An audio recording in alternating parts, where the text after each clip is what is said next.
రేవంత్ రెడ్డి గారు మన తెలంగాణ ముఖ్యమంత్రి సీఎం గారు కూడా అది బీజేపీ వదిలిన బాణమేనా? ఎందుకంటే లాస్ట్ టైం మనం కవిత గురించి మాట్లాడాం, అట్లనే ఇది తీన్మార్ మల్లన్న గురించి మాట్లాడినాం. ఎందుకంటే కాంగ్రెస్ అనేది ఒక పెద్ద ఒక ఐడియాలజీ. ఇవాళ భారతదేశంలో ఏమైనా కట్టిందంటే కాంగ్రెసే కట్టింది. అట్లాంటప్పుడు కేసీఆర్ గారు దుర్మార్గుడు, ఏం చేయలేదు. తన తన తన తన తనకు తన యొక్క కుటుంబాన్ని మాత్రమే ఇది చేసుకున్నాడు. అక్కడ ఆర్య బనియాలు, ఆర్య బ్రాహ్మణులు మొత్తం దేశ సంపదను దోసుకుంటున్నారు. సో ఇవన్నీ ఆలోచించే మనం కొట్లాడి ద బెస్ట్ ఆల్టర్నేటివ్ కాంగ్రెస్ అని తెచ్చుకున్నాం. ఓకే, సో చేస్తున్నారు, ఇచ్చిన హామీలు నెరవేర్చే ప్రయత్నం చేస్తున్నారు, ఇచ్చిన ఇవన్నీ ఎంత వీలైతే అంత చేస్తున్నారు. కానీ ఈజ్ దట్ ఎనఫ్? ఇప్పుడు చేస్తుంది మన యొక్క ఏమంటారు, మన అంటే నేను ఏమంటున్నా అంటే ఎక్కడ నాకు ఒకటి, మొన్న లాస్ట్ టైం అసెంబ్లీలో గెలవనాలని పార్లమెంట్లో గెలిపించడం అనేది అది పెద్ద బ్లండర్ మిస్టేక్. ఏమంటాడు, నా అంచనా ఎప్పుడు తప్పు కాలేదంటాడు. కానీ అయింది కదా, పార్లమెంట్లో 14 సీట్లు 16 సీట్లు వస్తాయి అన్నాడు, రాలే కదా, 8 వచ్చినాయి కదా. సో అక్కడ బ్లండర్ మిస్టేక్ జరిగింది. అది ఎందుకు చేసిండు అనేది ఇక ఆయన అంతరాత్మకే తెలవాలి, రేవంత్ రెడ్డి గారికే తెలవాలి. ఓకే, అది కాకుండా గొడగొడ ఏడుస్తున్నారు తెలంగాణ వ్యాపారస్తులు, తెలంగాణకు చెందిన వైశ్యులు, తెలంగాణకి సంబంధించిన అస్తిత్వానికి సంబంధించిన వాళ్ళందరూ గొడగొడ ఏడుస్తున్నారు. అరే, ఈ ఉత్తరాదిలది ఆంధ్ర పెట్టుబడిదారులది కానీ, ఉత్తరాది పెట్టుబడిదారులది కానీ చాలా ఏమంటారు ఇక్కడ ఇబ్బంది అవుతుంది అని గొడవలు చేస్తున్నారు, నిరసన తెలుపుతున్నారు. అనేక రకాలుగా వాళ్ళ పనులు వాళ్ళకున్నా కానీ వాళ్ళ కెపాసిటీకి మించి అడుగుతుంటే ఎందుకు ఒక ఫర్మ్ యాక్షన్ ఎందుకు తీసుకోలేకపోతున్నాడని ఇప్పటివరకు ఇంకా 4 మంత్రి పదవులు, హోంశాఖ, విద్యాశాఖ, ఇంకా 2 శాఖలు ఏమైనా మర్చిపోయినా. సో 4 శాఖలు ఇంకా ఎందుకు భర్తీ చేస్తలేడు అనేది ఒక క్వశ్చన్. ఓకే, అట్లనే ఇప్పుడు తెలంగాణ ప్రజలు ఏం చేసుకొని బతకాలి అంటే డే టు డే వ్యవసాయము, లేకపోతే ఏమంటారు చేతి వృత్తులు, లేదు అంటే ఏమంటారు ఎవరో ఒకరి దగ్గర జీతం ఉండు, ఏదో చిన్న చిన్న పనులే తప్ప 10 మందికి జీతం ఇచ్చే స్థాయికి మనం ఎందుకు ఎదగలేకపోతున్నాం? మన హైదరాబాద్కి వచ్చి, మన తెలంగాణకు వచ్చి, ఈవెన్ డిస్టిక్లలో కూడా చూడండి మీరు. సో అయితే ఆంధ్ర పెట్టుబడిదారులు ఉంటున్నారు, లేదు అంటే ఈ ఉత్తరాది పెట్టుబడిదారులు ఉంటున్నారు. వాళ్ళు ఎందుకు పెట్టుబడి పెట్టగలుగుతున్నారు? వాళ్ళ దగ్గర అన్ని పైసలు ఎందుకు ఆడుతున్నాయి? మన తెలంగాణలో ఉన్నటువంటి వాళ్ళ దగ్గర పైసలు ఎందుకు ఆడతలేవు? మన ప్రాంతంలో మనం ఎందుకు వ్యాపారం చేయలేకపోతున్నాం? వాడు ఎక్కడి నుంచో రాజస్థాన్ నుంచి, గుజరాత్ నుంచి ఎక్కడి నుంచో వచ్చి వాడి సక్సెస్ఫుల్ గా వ్యాపారం చేయగలుగుతున్నాడు. మన ప్రాంతంలో వాని భాష కాదు, వాని కల్చర్ కాదు, మన కల్చర్ గురించి వానికి తెలియదు. వాడు ఇక్కడ కనెక్ట్ కాడు. మేజర్ పండుగలు వస్తే మళ్ళీ అక్కడికే పోతారు, ఇక్కడ ఉన్నా కానీ వాళ్ళ పండుగలే చేసుకుంటారు. ఇలా మన లోపల ఒకరు కలవరు. అయినా సరే వాడు ఇక్కడ మన దగ్గరకు వచ్చి సక్సెస్ఫుల్ గా అన్ని పెట్టుబడి పెద్ద వ్యాపారాలు బాగా డబ్బులు వచ్చేటని వాళ్ళు చేయగలుగుతున్నారు. మనం ఎందుకు చేయలేకపోతున్నాం? మన గడ్డ మీద మనం ఎందుకు చేయలేకపోతున్నాం అనేది బిగ్ క్వశ్చన్ మార్క్. ఇవాళ తెలంగాణలో ఏ టీవీ స్టేషన్లు మనం ఎందుకు పెట్టుకోలేకపోతున్నాం? తెలుగు ఫిల్మ్ ఇండస్ట్రీ అంటాడు, తెలంగాణకు ఒక ఫిల్మ్ ఇండస్ట్రీ ఎందుకు ఉండొద్దు? మరి తెలంగాణ అస్తిత్వం, ఇప్పుడు తెలంగాణలో మేము ఆంధ్రప్రదేశ్లో కలవము అన్నాం. కలవము అంటే అప్పుడు ముల్కీ నిబంధనలకు ఒప్పుకున్నారు, తర్వాత ముల్కీ నిబంధనలు ఎత్తేసారు. తెలంగాణ ప్రజలనేమో తెలంగాణ ఫుల్ టైం ఉన్న వాళ్ళనేమో కాంట్రాక్ట్ చేసారు, ఆంధ్రాకి సంబంధించిన కాంట్రాక్ట్ వాళ్ళనేమో ఫుల్ టైం చేసారు. ఇవన్నీ నెత్తి నొప్పి తట్టుకోలేకనే తెలంగాణ తెచ్చుకున్నాం. మరి తెచ్చుకున్న దానికి అర్థమేముంది? తెచ్చుకున్నాక ఒక కేసీఆర్ కుటుంబమో ఇంకోరి కుటుంబమో బాగుపడడానికి కాదు కదా తెలంగాణ తెచ్చుకుంది, అవునా కాదా? సో కాబట్టి తెలంగాణ ప్రజలు ఎందుకు టీవీ స్టేషన్ పెట్టుకోలేకపోతున్నారు? తెలంగాణ ప్రజలు ఎందుకు పెద్ద పెద్ద వ్యాపారాలు చేయలేకపోతున్నారు? ఒక జీ టీవీ కానీ, ఈటీవీ కానీ అన్ని ఆంధ్రలో ఎందుకు ఉంటున్నాయి? లేకపోతే ఉత్తరాదిలో ఎందుకు ఉంటున్నాయి? ఆ జైన్లో ఎందుకు ఉంటున్నాయి? ఆర్య బనియాలో ఎందుకు ఉంటున్నాయి? ఆంధ్రలో ఎందుకు ఉంటున్నాయి? వాళ్ళందరి దగ్గర పెట్టుబడి ఎక్కడిది? మన దగ్గర ఎందుకు లేదు? ఆంధ్రలో సినిమాలు ఎందుకు తీయగలుగుతారు, మనం ఎందుకు తీయలేకపోతున్నాం? ఇప్పుడు వాడు తీస్తే ఏం తీస్తాడు? మనని తెలంగాణ వాళ్ళని ఎక్కిరించడానికి తీస్తాడు, ఈ యొక్క ఆంధ్రోడో ఉత్తరాదోడో సినిమా తీస్తే తెలంగాణ కల్చర్ని, ఆ యొక్క తెలంగాణ భాషని, తెలంగాణ అస్తిత్వాన్ని అలా ఉండే విధంగా తీస్తారా? ఎన్ని వచ్చినాయి తెలంగాణ, నిజంగా తెలంగాణ అని ఒక ప్రాపర్గా రిఫ్లెక్ట్ చేసినాయి నాకు తెలిసి ఏళ్ళ మీద వచ్చినాయి సినిమాలు. నాకు తెలిసి ఆ దిల్ రాజ్ది అదేంది, ఆ యొక్క అదేమో సినిమా వచ్చింది కదా దిల్ రాజ్ది, మర్చిపోతే అది సాయి పల్లవిది, అదేం సినిమా, ఫిదా. గా ఒక్క సినిమాలని ఇంత కొంచెం తెలంగాణ యాస భాష హీరో హీరోయిన్ పెట్టింది చూసినా కానీ మిగిలిన ఎక్కడన్నా మన ఐడెంటిటీ ఏడని ఉన్నది. ఆర్యా 2 తీసుకో, ఆర్యా కాదు ఇది మొన్న వచ్చా కదా వింది, అదే మన యొక్క అల్లు అర్జున్ది, ఏదైనా తీసుకో అంత విజయవాడ చుట్టే ఉంటుంది, అంటే ఆంధ్ర సైడే ఉంటుంది. తెలంగాణ అస్తిత్వానికి సంబంధించిన సినిమాలు రావు. అదే తెలంగాణ ఒకటి తీస్తే అది కూడా దిల్ రాజు ఎందుకు వచ్చింది, దిల్ రాజు తెలంగాణ కాబట్టి వచ్చింది. కాబట్టి టిపికల్ తెలంగాణ ఫిల్మ్ ఇండస్ట్రీ ఉందనుకో, డెఫినెట్లీ కరీంనగర్లో ఏమవుతుంది, నల్లగొండలో ఏమవుతుంది, పాలమూరులో ఏమవుతుంది, అన్ని కరెక్ట్గా అక్కడ యాస, అక్కడ భాష, అక్కడ కల్చరు, అక్కడ ఐడెంటిటీ సినిమా మంచిగా వస్తుంది. బలగం వచ్చింది ఎందుకంటే వేణు అంటే ఆయన తెలంగాణ ఉన్నాడు కాబట్టి. కానీ ఎంతమంది ఉన్నారు? వేణు లాంటి డైరెక్టర్ కానీ, దిల్ రాజు లాంటి ప్రొడ్యూసర్ ఎంతమంది ఉన్నారు? ఏళ్ళ మీద లెక్క పెట్టవచ్చు. మరి అట్లాంటప్పుడు తెలంగాణ అస్తిత్వాన్ని చూపెట్టే సినిమాలు ఏడొస్తున్నాయి? 100 సినిమాలు అయితే 1-2 వస్తే అది లెక్కనా? మరి కావాలంటే తెలంగాణలో ఉన్నటువంటి ఔత్సాహికులని, తెలంగాణకు సంబంధించినటువంటి ఈ యొక్క 24 క్రాఫ్ట్స్లో ఇంట్రెస్ట్ ఉన్న వాళ్ళకి ఇప్పుడు ఫోక్ సింగర్స్ ఉన్నారు. అందులో కొంతమంది క్లాసికల్ కూడా నేర్చుకుంటే ఇది యొక్క ప్లేబ్యాక్ సింగర్ కాగలుగుతారు. ఇప్పుడు మధుప్రియ ఉంది, సో ఆమెకు ఫోక్లో ఉన్నంత పట్టు ఈ క్లాసికల్లో లేదు. అట్లాంటి వాళ్ళకి నేర్పిస్తే they also become playback singers కదా. ప్లేబ్యాక్ సింగర్స్ అందరూ బ్రాహ్మణులు, ఆంధ్రోళ్ళు ఎందుకు ఉండాలి, తెలంగాణలో ఎందుకు ఉండొద్దు? ఇలా టాలెంట్ లేదా? మొన్న గద్దర్ ఫిల్మ్ అవార్డ్స్ అని ఇచ్చిండు. గద్దర్ ఫోక్ అవార్డ్స్ అని ఇస్తే మంచిగా ఉంటుంది. గద్దర్ ఫిల్మ్ అవార్డ్స్ ఏంది కదా, గద్దర్ ఫోక్ సింగర్ అవునా కదా, మళ్ళీ ఇచ్చేసి ఆ సినిమా గద్దర్ ఆ సినిమా అవార్డ్స్కి పైసలు ఇచ్చాడు. ఏది ఎంత ఇచ్చిండు, ఒక్కొక్కరికి 10 లక్షలు, 20 లక్షలు, 50 లక్షలు, 1 కోటి, 2 కోట్లు ఎంత ఇచ్చిండు.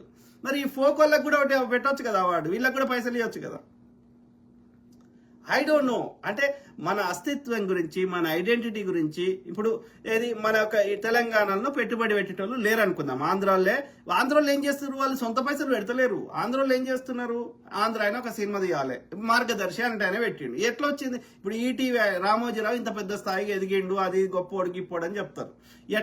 ఎట్లా ఎదిగిండు, ఆయన సొంత పైసలు పెట్టలే, బ్యాంకులకి వెళ్ళి లోన్లు కూడా తీసుకోలే. మరి ఏడికి పైసలు, అందరి దగ్గర చిట్టీలు వేసిండు, ఈ మార్గదర్శి చిట్ ఫండ్స్ అని చేసిండు.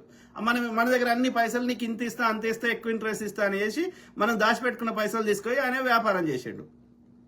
ఇప్పుడు ఆంధ్రాలో సినిమా తీయాలనుకో, అక్కడ ఏం చేస్తున్నారు, అక్కడ అందరి దగ్గర పైసలు వసూలు చేసుకుంటున్నారు. అక్కడ ప్రజల దగ్గర లాభం వస్తే మళ్ళీ మీకు తెచ్చిస్తామని చెప్తున్నారు. అంటే నేనేమంటున్నా, వాళ్ళు ఏదో పెట్టుబడి ఉండి సొంతంగా పైసలు ఉండి వ్యాపారం చేస్తలేరు మెజారిటీ. అర్థమైందా? అన్నప్పుడు అంటే వాళ్ళు ఏమంటారు క్రౌడ్ ఫండింగ్ చేస్తున్నారు, లేదంటే ఈ యొక్క ఏమంటారు ఇప్పుడు అమూల్ కంపెనీ ఉంది. అమూల్ అనేది ఒక వ్యక్తిది కాదు, అది ఏమంటారు కోఆపరేటివ్. అంటే ప్రజలందరూ కలిసి మనిషికింత వేసుకొని పెట్టుకున్నది, కోఆపరేటివ్ అంటారు. సహకార బ్యాంకులు, సహకార అంటారు కదా, ఆ టైపు. సో అంటే అందరి పెట్టుబడి ఉంటుంది. ఇట్స్ ఈక్వల్ టు ప్రభుత్వ రంగ సంస్థ, అంతే కదా.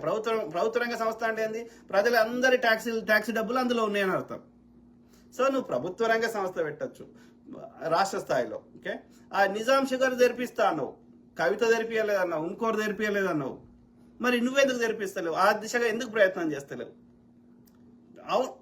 ఇప్పుడు మన దగ్గర చక్కెర వండుతుంది కదా, మరి చక్కెర కర్మాగారం మనకెందుకు ఉండద్దు? అంటే నేను ఏమంటున్నా, పైసలు వచ్చేది పెద్ద పెద్ద బడా వ్యాపారాలన్నీ ఆంధ్రలో ఏమైనా ఎందుకుంటాయి, లేకపోతే ఉత్తరాదిలో ఏమైనా ఎందుకుంటాయి, మనలో ఎందుకుంటాయి? మనల్లో ఉంటే లాభం వేరే ఉంటుంది, వాళ్ళు సంపాదించిన పైసలు మన దగ్గరనే ఖర్చు పెడతారు, మన కల్చర్ ఉంటుంది, మన ఐడెంటిటీ ఉంటుంది. ఎందుకు నువ్వు పెద్ద లెవెల్లో చర్యలు తీసుకోలేకపోతున్నావు అనేది ఆలోచించాలన్నా వద్దా? ఈ పథకాలు ఇస్తే ఓకే, ఇవ్వాలి, పేదోళ్ళకి ఇవ్వాలి, టెంపరీగా ఇవ్వాలి, అగ్రి చేస్తా. కానీ దానివల్ల వాళ్ళ బతుకులు మారుతున్నాయా? నువ్వు ఇస్తేనే తినే పరిస్థితుల్లో ఎల్లకాలం ఉండొద్దు కదా. కొన్ని రోజులు కష్టకాలం ఉన్నప్పుడు మనం సాయం చేస్తాం, కానీ వాళ్ళంతటా వాళ్ళు పెద్ద లెవెల్లో సంపాదించుకునే స్థాయికి వాళ్ళని తీసుకురావాలి కదా, మనం ఇచ్చే స్థాయిలో ఉంచొద్దు కదా వాళ్ళని. అవునా కాదా? అంటే ఏం చేయాలి? ప్రజలు కట్టిన ఎక్కువ ట్యాక్స్ డబ్బులు ఈ సంక్షేమ పథకాలు తగ్గించి, ఈ చిల్లర పంచిపెట్టే పథకాలు తగ్గించి అభివృద్ధికి ఎక్కువ పైసలు కేటాయించాల్సిన అవసరం ఉందా లేదా? నా నా నా యొక్క అది లాంగ్ టర్మ్ లో ఒకటేసారి కాకుండా ఆల్టర్నేటివ్ గా మేధావులతో అందరితో చర్చించి గ్రాడ్యువల్ గా ప్రభుత్వ ఏమంటారు హాస్పిటళ్ళు, ప్రభుత్వ విద్యాలయాలు పూర్తిగా ఎత్తేసి పేదవాళ్ళకి, మధ్యతరగతి వాళ్ళకి రీయింబర్స్ చేస్తే అయిపోతుంది. పైసలన్నీ వేస్ట్ అవుతాయి గురుకులాలకి, ఈ ప్రభుత్వ విద్యాలయాలకి, ప్రభుత్వ హాస్పిటళ్ళకి. మళ్ళా మెజారిటీ ఎవడో ఇక దిక్కు దివానం లేనివాడు తప్ప మళ్ళీ మెజారిటీ వాళ్ళు మళ్ళా ప్రైవేట్ హాస్పిటల్కి పోతారు. మెజారిటీ వాళ్ళు మళ్ళీ వాళ్ళ బిడ్డల్ని ఎక్కువ ఫీజు కట్టి మళ్ళీ ప్రైవేట్ స్కూల్కే పంపిస్తారు. అన్నప్పుడు ఇక పాపం పేదోళ్ళు ఇక ఏ దిక్కు దివానం లేని వాళ్ళే ప్రభుత్వ హాస్పిటల్లో పోతున్నారు తప్ప. అంటే అర్థమైంది. సో అది క్వాలిటీ లేదని, ఎంత మంచి ఎన్ని జీతాలు ఇచ్చినా ఎంత మంచిగా చేసినా క్వాలిటీ మెయింటైన్ చేస్తలేరు. సో అది ఇది సాధ్యం కాదు. ఇంటి దొంగల్ని పట్టడం ఈశ్వరుడితో కూడా సాధ్యం కాదు అంటారు కాబట్టి, సో ఈ దొంగల్ని మనం మార్చే శక్తి మనకు లేదు కాబట్టి అసలు మొత్తానికి ఎత్తేసే. ఎందుకు వీళ్ళకి టీచర్లకు జీతాలు ఇవ్వాలి? ఎందుకు గవర్నమెంట్ డాక్టర్లకు అంత జీతాలు ఇవ్వాలి? వీళ్ళు ఎందుకు పోషించాలి? ఆ పైసలు ఆ విద్యార్థులకు ఇస్తాం, నెలకు 3,000 ఇస్తాం. ఓకే, నువ్వు ఫీజు కట్టుకుంటావో, నువ్వు ఆ ప్రైవేట్ స్కూల్లో ఎంత దాని ఫీజుని బట్టి మనం ప్రైవేట్ హాస్పిటల్స్ ని, ప్రైవేట్ ప్రైవేట్ హాస్పిటల్కి అయితే మనం డబ్బులు కూడా ఇవ్వాల్సిన అవసరం లేదు. ఇన్సూరెన్స్ కడితే అయిపోయి, హెల్త్ ఇన్సూరెన్స్. అర్థమైందా? సో వాళ్ళని రెగ్యులేట్ చేస్తాం. ఈ రోగానికి ఇంతకంటే ఎక్కువ ఛార్జ్ చేయొద్దు. ఛార్జ్ చేస్తే నీ పర్మిషన్ రద్దు చేస్తాం. అయిపోయింది కదా. కాలేజీలో అయినా స్కూల్లో అయినా ఈ ఫీజు ఇంతకంటే ఎక్కువ ఉండొద్దు. అయిపోయింది కదా. అసలు ప్రభుత్వం మీద దాదాపు ఈ గురుకులాలకి వీటన్ని మళ్ళీ వాడోడు ప్రభుత్వానికి చెడ్డ పేరు తేవాలని వాడోడు పురుగులు తెచ్చి కలుపుతాడు, విషయం కలుపుతాడు, మళ్ళీ ఆ పిల్లలు చచ్చిపోవుడు. ఇదంతా మళ్ళీ ప్రభుత్వానికి చెడ్డ పేరు. ఎందుకు జీతాలు ఇవ్వాలి? వీళ్ళని ఎందుకు మేపాలి? ఆ పిల్లలకు పెట్టే తిండిలో కూడా వీడెందుకు దోసుకోవాలి? ఆ స్వేరవాడు ఇంకోడోడు చెత్త నా కొడుకు. ఇదంతా భారం ఎందుకు? దాదాపు 30,000 కోట్లు ఈ సోషల్ వెల్ఫేర్ కి దీనికే విక్తున్నాయి. గవర్నమెంట్ హాస్పిటల్స్, గవర్నమెంట్ స్కూళ్ళకే, గురుకులాలైనా డే స్కూల్స్ అయినా. మళ్ళీ వాళ్ళ టీఏలు, డిఏలు, వాడు ఏం పని చేస్తాడు? 10 గంటలకు వస్తాడు, 4-5కి బిక్తాడు, మళ్ళీ గవర్నమెంట్ హాస్పిటల్ పని చేస్తాడు, మళ్ళీ ప్రైవేట్లో ఇంకో హాస్పిటల్ క్లినిక్ పెట్టుకుంటాడు. ఎందుకు మనకి ఇది భారం? ఎందుకు? ప్రజలు కట్టిన ట్యాక్స్ డబ్బులు, పెట్రోల్ మీద ఈ జిఎస్టీలు, అనేక రకాల ట్యాక్సులు ప్రజలు కడతారు. గరిపట్టి, లేకపోతే భూమి మీద శిస్తు, ఇవన్నీ ఎందుకు వృధా చేస్తాడు? ఈ పైసలన్నీ ఇన్వెస్ట్ చేస్తే, పెట్టుబడి పెడితే మన బతుకులు మారుతాయి కదా. అందరికీ ప్రభుత్వంలో ఉద్యోగాలు ఇచ్చే అవకాశం ఉండదు. ఉండనప్పుడు వాళ్ళ కాళ్ళ మీద వాళ్ళు నిలబెట్టేట్టు చేయొచ్చు కదా. అవునా కదా? వాళ్ళకి నచ్చిన రంగంలో వాళ్ళకి నచ్చినట్టుగా స్కిల్ డెవలప్మెంట్ ట్రైనింగ్ ఇవ్వచ్చు కదా. ఇప్పుడు ఒక ఆయన డైరెక్టర్ కావాలని ఉన్నాడు అనుకో, ఆయనకు ప్రాపర్గా ట్రైనింగ్ ఇవ్వచ్చు కదా. తెలంగాణ ఫిల్మ్ ఇన్స్టిట్యూట్ పెట్టవచ్చు కదా, తెలంగాణ ఫిల్మ్ ఇండస్ట్రీ పెట్టవచ్చు కదా, తెలంగాణ వ్యాపారాన్ని బతికియవచ్చు కదా. వాళ్ళకి ఎంతో కొంత ఒక నలుగురు కలిసి వ్యాపారం పెట్టుకుంటా అంటే వాళ్ళొక 50% మీరు డబ్బులు వేసుకొని, లేకపోతే ఒక స్టార్టింగ్ కాబట్టి ఒక 80% మేము గవర్నమెంట్ ఇస్తాము, 20% మీరు పెట్టుకోండి. అట్లా మీరు 3 years లోపల మెల్లమెల్ల గ్రాడ్యువల్ కట్టుకుంటా పోండి. గవర్నమెంట్ నామినల్ ఇంట్రెస్ట్ తీసుకుంటాం. సో నువ్వు లాంగ్ టర్మ్ గా ఒక స్ట్రాటజీ తోటి తెలంగాణ వాళ్ళు అన్ని రంగాల్లో ఎందుకు కాలేకపోతున్నారు? అన్ని మెజారిటీ ఆంధ్రోలే కానీ ఉత్తరాదులే ఎందుకు ఉంటాయి? కార్పొరేట్ హాస్పిటల్ తీయండి, ఒక యశోద తప్ప అన్ని ఆంధ్రోలే. ఒక టీవీ స్టేషన్లు తీయండి, ఒక్కటి కూడా తెలంగాణ ఉంది లేదు టీవీ స్టేషన్. అట్లా నువ్వు ఏ రంగమన్నా తీసుకో.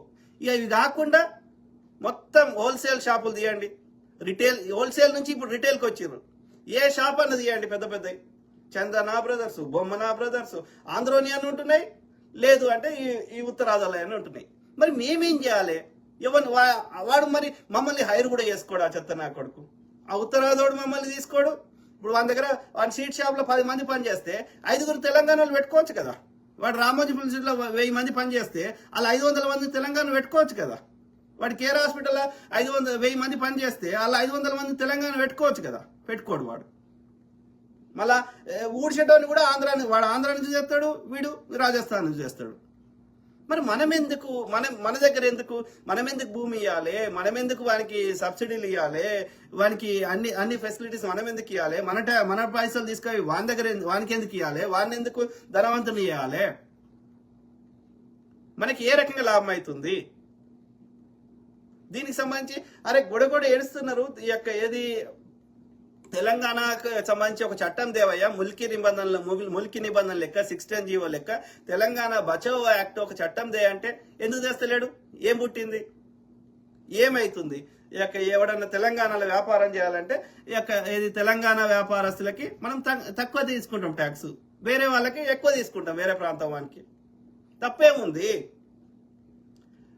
సంక్రాంతి వస్తే సగం హైదరాబాద్ ఖాళీ అవుతారు చూసినావా, వాళ్ళు ఇక్కడ ఇది వాళ్ళ ప్రాంతం అని ఫీల్ అవుతలేరు. అర్థమైందా? సో అట్లాంటప్పుడు వాడు మన హైరీ చేసుకున్నప్పుడు, మన ప్రాంతంకి వచ్చి మనల్ని అవమానించినప్పుడు, మన ఐడెంటిటీని మన కల్చర్ని దెబ్బకొడుతున్నప్పుడు మనం ఆడికి పోతలేం. మనం ఆడికి పోయి మనకు అక్కడ అన్ని ఫెసిలిటీస్ కావాలని అడుగుతలేం. మనం విజయవాడ పోయి అడుగుతలేము, ఆడ ఏది అహ్మదాబాద్ పోయి అడుగుతలేము. మన గడ్డ మీదకి వచ్చి మనం సెకండ్ గ్రేడ్ సిటిజన్ లెక్క బతుకుడేంది? దానికి ఏం చర్యలు తీసుకుంటున్నావు రేవంత్ రెడ్డి గారు? I don't understand where you are going. నీకు అడ్వైజర్ సరిగ్గా లేరా, లేకపోతే నీ ఫోకస్ అంతా ఒకటి కట్టిన ట్యాక్స్ డబ్బులు తీసుకొని ఇంకోనికి వంచి పెట్టడానికి, చిన్న పోరగానికి ఇచ్చిన వంచి పెడతారు. అది కాదు కదా ప్రభుత్వం అంటే. అర్థమైందా? వాళ్ళు దొంగలు దోసుకున్నారు, వాడిని తిట్టినాము, వాడిని తీసేసినాం. బీజేపీ ఇంకా గజదం కాబట్టి వాడిని రాణిస్తలేం. కానీ దట్ డస్ నాట్ మీన్ నువ్వు కేవలం ఈ ఒకటి కట్టిన ఇంకోటి వంచి పెడతా అని అందుకోసం కాదు కదా ప్రభుత్వం ఉన్నది. పంచి పెడితే నా బతుకు మారుతుందా? మారది. నేను వంచి పెట్టకపోతే మళ్ళీ దిక్కులు చూసుడు అవుతుంది. అట్లా ఉండొద్దు. టెంపరీగా పంచి పెడతాం, ఎందుకంటే మీరు అందరు బతకాలి కాబట్టి. అది కూడా కనీస అవసరాలు మాత్రమే, కూడు గూడు గుడ్డ లాంటివి. కానీ ఇన్ ద లాంగ్ టర్మ్ లో నీకు బతుకుదని చూపెట్టాలి. నేను ఎల్లకాలం నేను పంచిపెట్టొద్దు. అర్థమైందా? చూపెట్టాలంటే చర్యలు తీసుకోవాలి. మనం ప్రజలు కట్టిన ట్యాక్స్ డబ్బుల్లో ఒక 60 నుంచి 70% పెట్టుబడి పెట్టాలి. అర్థమైందా? వాళ్ళకి లోన్లు ఇవ్వాలి, అట్లా ఇవ్వాలి. ఒక 30 to 40% అది కూడా టెంపరీగా వంచి పెడతాం. రోజు రోజుకి ఈ తెల్ల రేషన్ కార్డు వాళ్ళ సంఖ్య కానీ ఈ యొక్క పథకాలు పొందే వాళ్ళ సంఖ్య తగ్గాలంటే వాళ్ళకి బతుకు తెరువు చూపెట్టాలి. అందుకోసం ఏమి చర్యలు తీసుకుంటున్నాం అనేది ఇక్కడ క్వశ్చన్ మార్క్. సింపుల్ అడుగుతున్నాం, మేము ఏం పెద్దగా అడుగుతలేం. గోకుల్ చాట్ లాంటి చెత్తనా కొడుకు వాడు నేను చిన్నప్పటి నుంచి ఫేమస్ అది గోకుల్ చాట్. గంత పెద్దోడు వాడు ఎందుకు ఓన్లీ క్యాష్ ఎందుకు తీసుకుంటాడు? కూరగాయలను అమ్ముకునే డిజిటల్ పేమెంట్ తీసుకుంటది. గంత పెద్ద మార్వాడోడో ఉత్తరాదోడో ఎందుకు వాడు కార్డు గీకే సిస్టమ్ పెడతలేడు? జీపేలో డిజిటల్ ఎందుకు పెడతలేడు? అక్కడ పెద్ద లొసుగుంది. ఇప్పుడు వాళ్ళతోటి మనం కాంపిటీషన్ వ్యాపారం చేయలేకపోతున్నాం. ఎందుకు చేయలేకపోతున్నాం? తాగివంటే కాదు, వ్యాపారం ఎందుకు చేయలేకపోతున్నాం? ఒకే ఒక కారణం ఏంటి అంటే వాళ్ళు ట్యాక్స్ ఎగ్గొడుతున్నారు. ఒక సిండికేట్ గా తయారైన వీనికి అమ్మేటోడు, వీడు కొనేటోడు, వీడు ప్రజలకు అమ్మేటోడు, అందరి దగ్గర ట్యాక్స్ తీసేస్తున్నాడు. 18% వాడు జిఎస్టీ దొబ్బేస్తున్నాడు. వాడు కొనే దగ్గర వాడు అమ్మేటోడు మార్వాడోడే, వీనికి తయారు చేసేటోడు మార్వాడోడే. ఓకే, సో వీడు కొనేటోడు మార్వాడోడే. సో కాబట్టి వీడు కుమ్మక్కై ప్రభుత్వానికి జిఎస్టీ ఎగ్గొడుతున్నారు, 18% ఎగ్గొడుతున్నారు. అంటే తక్కువలో ఒక 4-5 వేల కోట్లు మనకి గండి కొడుతున్నారు ప్రభుత్వానికి వచ్చే ఖజానా. మరి అది ఆ పైసలు ప్రభుత్వానికి ట్యాక్స్ కట్టకపోతే ప్రభుత్వాలు ఏం చేయగలుగుతాయి? ఎట్లా పెన్షన్ ఇవ్వగలుగుతాయి? ఎట్లా ఫ్రీ బస్ ఇవ్వగలుగుతాయి? లేకపోతే ఎట్లా రేపు అభివృద్ధి చేయగలుగుతాయి? ఎట్లా స్కూల్ టీచర్లకు జీతాలు ఎట్లా ఇస్తారు? గవర్నమెంట్ వాళ్ళకి ఎన్ని డిమాండ్ చేసి కేసీఆర్ వచ్చిన కొడుకు జీతాలు ఎంత పెంచిండు? అరే ఒక్కొక్క టీచర్కి ₹1,00,000 చేసిండు. గంత జీతం ఇస్తారు ఎవడన్నా? ఉన్నదా? ప్రైవేట్లో ఉన్నదా? ప్రైవేట్కి ఇంచుమించు సిమిలర్ ఉండాలి. కానీ ప్రైవేట్లో 20,000 వస్తే ఇక్కడ ₹1,00,000 ఇస్తే 5 రెట్లు ఉంటుంది. 5 రెట్లు జీతం గవర్నమెంట్లో. మళ్ళీ నా కొడుకుని ప్రైవేట్కే పంపిస్తా. 20,000 జీతం తీసుకునేటోడే ఆ సారే మంచిగా చెప్తాడు, మరి ₹1,00,000 తీసుకునేటోడు చెప్పాడు. మళ్ళీ నేను ఎంబీబీఎస్ అప్పుడే పూర్తయి ఆ కార్పొరేట్ హాస్పిటల్ యశోదలో ఎవడు పని చేస్తాడు, కేర్ హాస్పిటల్ ఎవడు పని చేస్తాడు, అపోలో ఎవడు పని చేస్తాడు, ఆ పెద్ద డాక్టర్ ఒకటే ఉంటాడు. రౌండ్లకు వచ్చేది వాడు మళ్ళీ ఫ్రెష్గా గ్రాడ్యుయేట్ అయినాడు ఎంబీబీఎస్ వాడు, వానికి ఎక్స్పీరియన్స్ ఏ ఉంటుంది. వాని దగ్గరికి పోయి నేను లక్షలు ఫీజు కట్టి ఈ యొక్క సూపర్ స్పెషాలిటీ హాస్పిటల్లో నాకు బెస్ట్ ట్రీట్మెంట్ ఉంటుందని వానికి ఫ్రెష్ పోరగాని దగ్గరికి పోయి మనం ట్రీట్మెంట్ ఇప్పించుకుంటాం. అదే గవర్నమెంట్ డాక్టర్ వాడు హైలీ ఎడ్యుకేటెడ్ ఉంటాడు, ఫుల్ క్వాలిఫికేషన్ ఉంటుంది, వాడు సీనియర్ ఉంటాడు డాక్టర్, కానీ మొద్దు పాడుకో క్లినిక్లో మంచిగా పని చేస్తాడు, బయట గవర్నమెంట్ హాస్పిటల్లో పనిచేయడు. అరే మొత్తం సంఖ నాకిస్తున్నారు వ్యవస్థలు.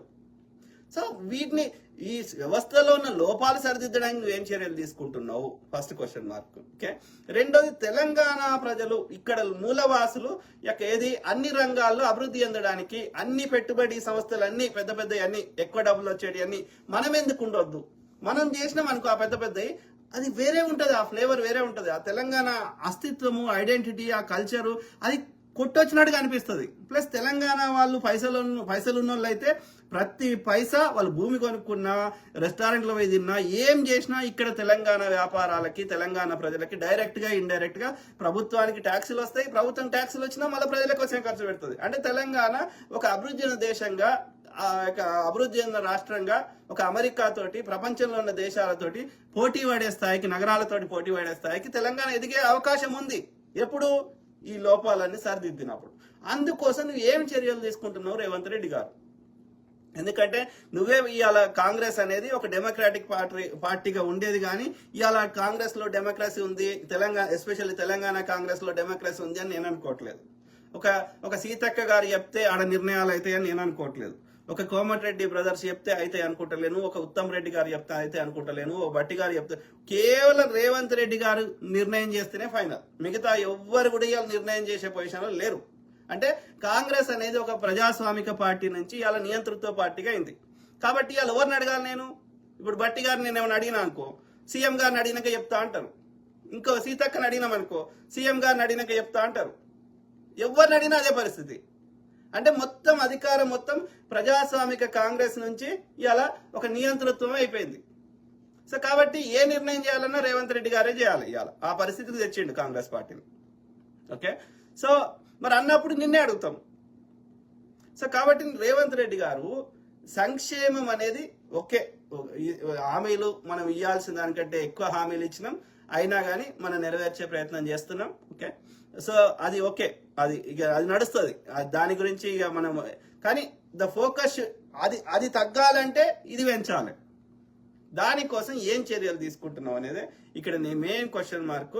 సో ఆ క్రమంలో ఇప్పుడు ఈ ఉత్తరాదుల దోపిడీ వాళ్ళు ఎంత ప్రైస్ కి అమ్ముతున్నారో వాళ్ళు సిండికేట్ అయ్యి ఎంత, ఫస్ట్ ఆఫ్ ఆల్ వాడు జిఎస్టీ కట్టిపియాలి. వాడిని కట్టిపియాలంటే కంపల్సరీగా వాడు క్యాష్ ఓన్లీ ట్రాన్సాక్షన్ తీసేయాలి, కంపల్సరీగా వాడు డిజిటల్ పేమెంట్ చేయాలి. అంటే క్యాష్ తో పాటు డిజిటల్ పేమెంట్ ఉండాలి, కంపల్సరీ రిసీట్ ఇవ్వాలి, కంపల్సరీ. అప్పుడు ఏమవుతుంది, కంపల్సరీగా నీకు జిఎస్టీ యాడ్ అవుతుంది. అయినప్పుడు వాడు ఆ ప్రైస్కి ఇవ్వలేడు. అందుకే వాడు ఏమంటాడు, నీకు నీకు రిసీట్ కావాలంటే ఇంత కట్టు, రిసీట్ వద్దంటే ఇంత కట్టు అంటాడు. ఆ కాన్సెప్టే ఉండొద్దు, రిసీట్ కంపల్సరీ ఇవ్వాలి, రిసీట్ ఇవ్వకపోతే వాళ్ళు రద్దు చేయాలి.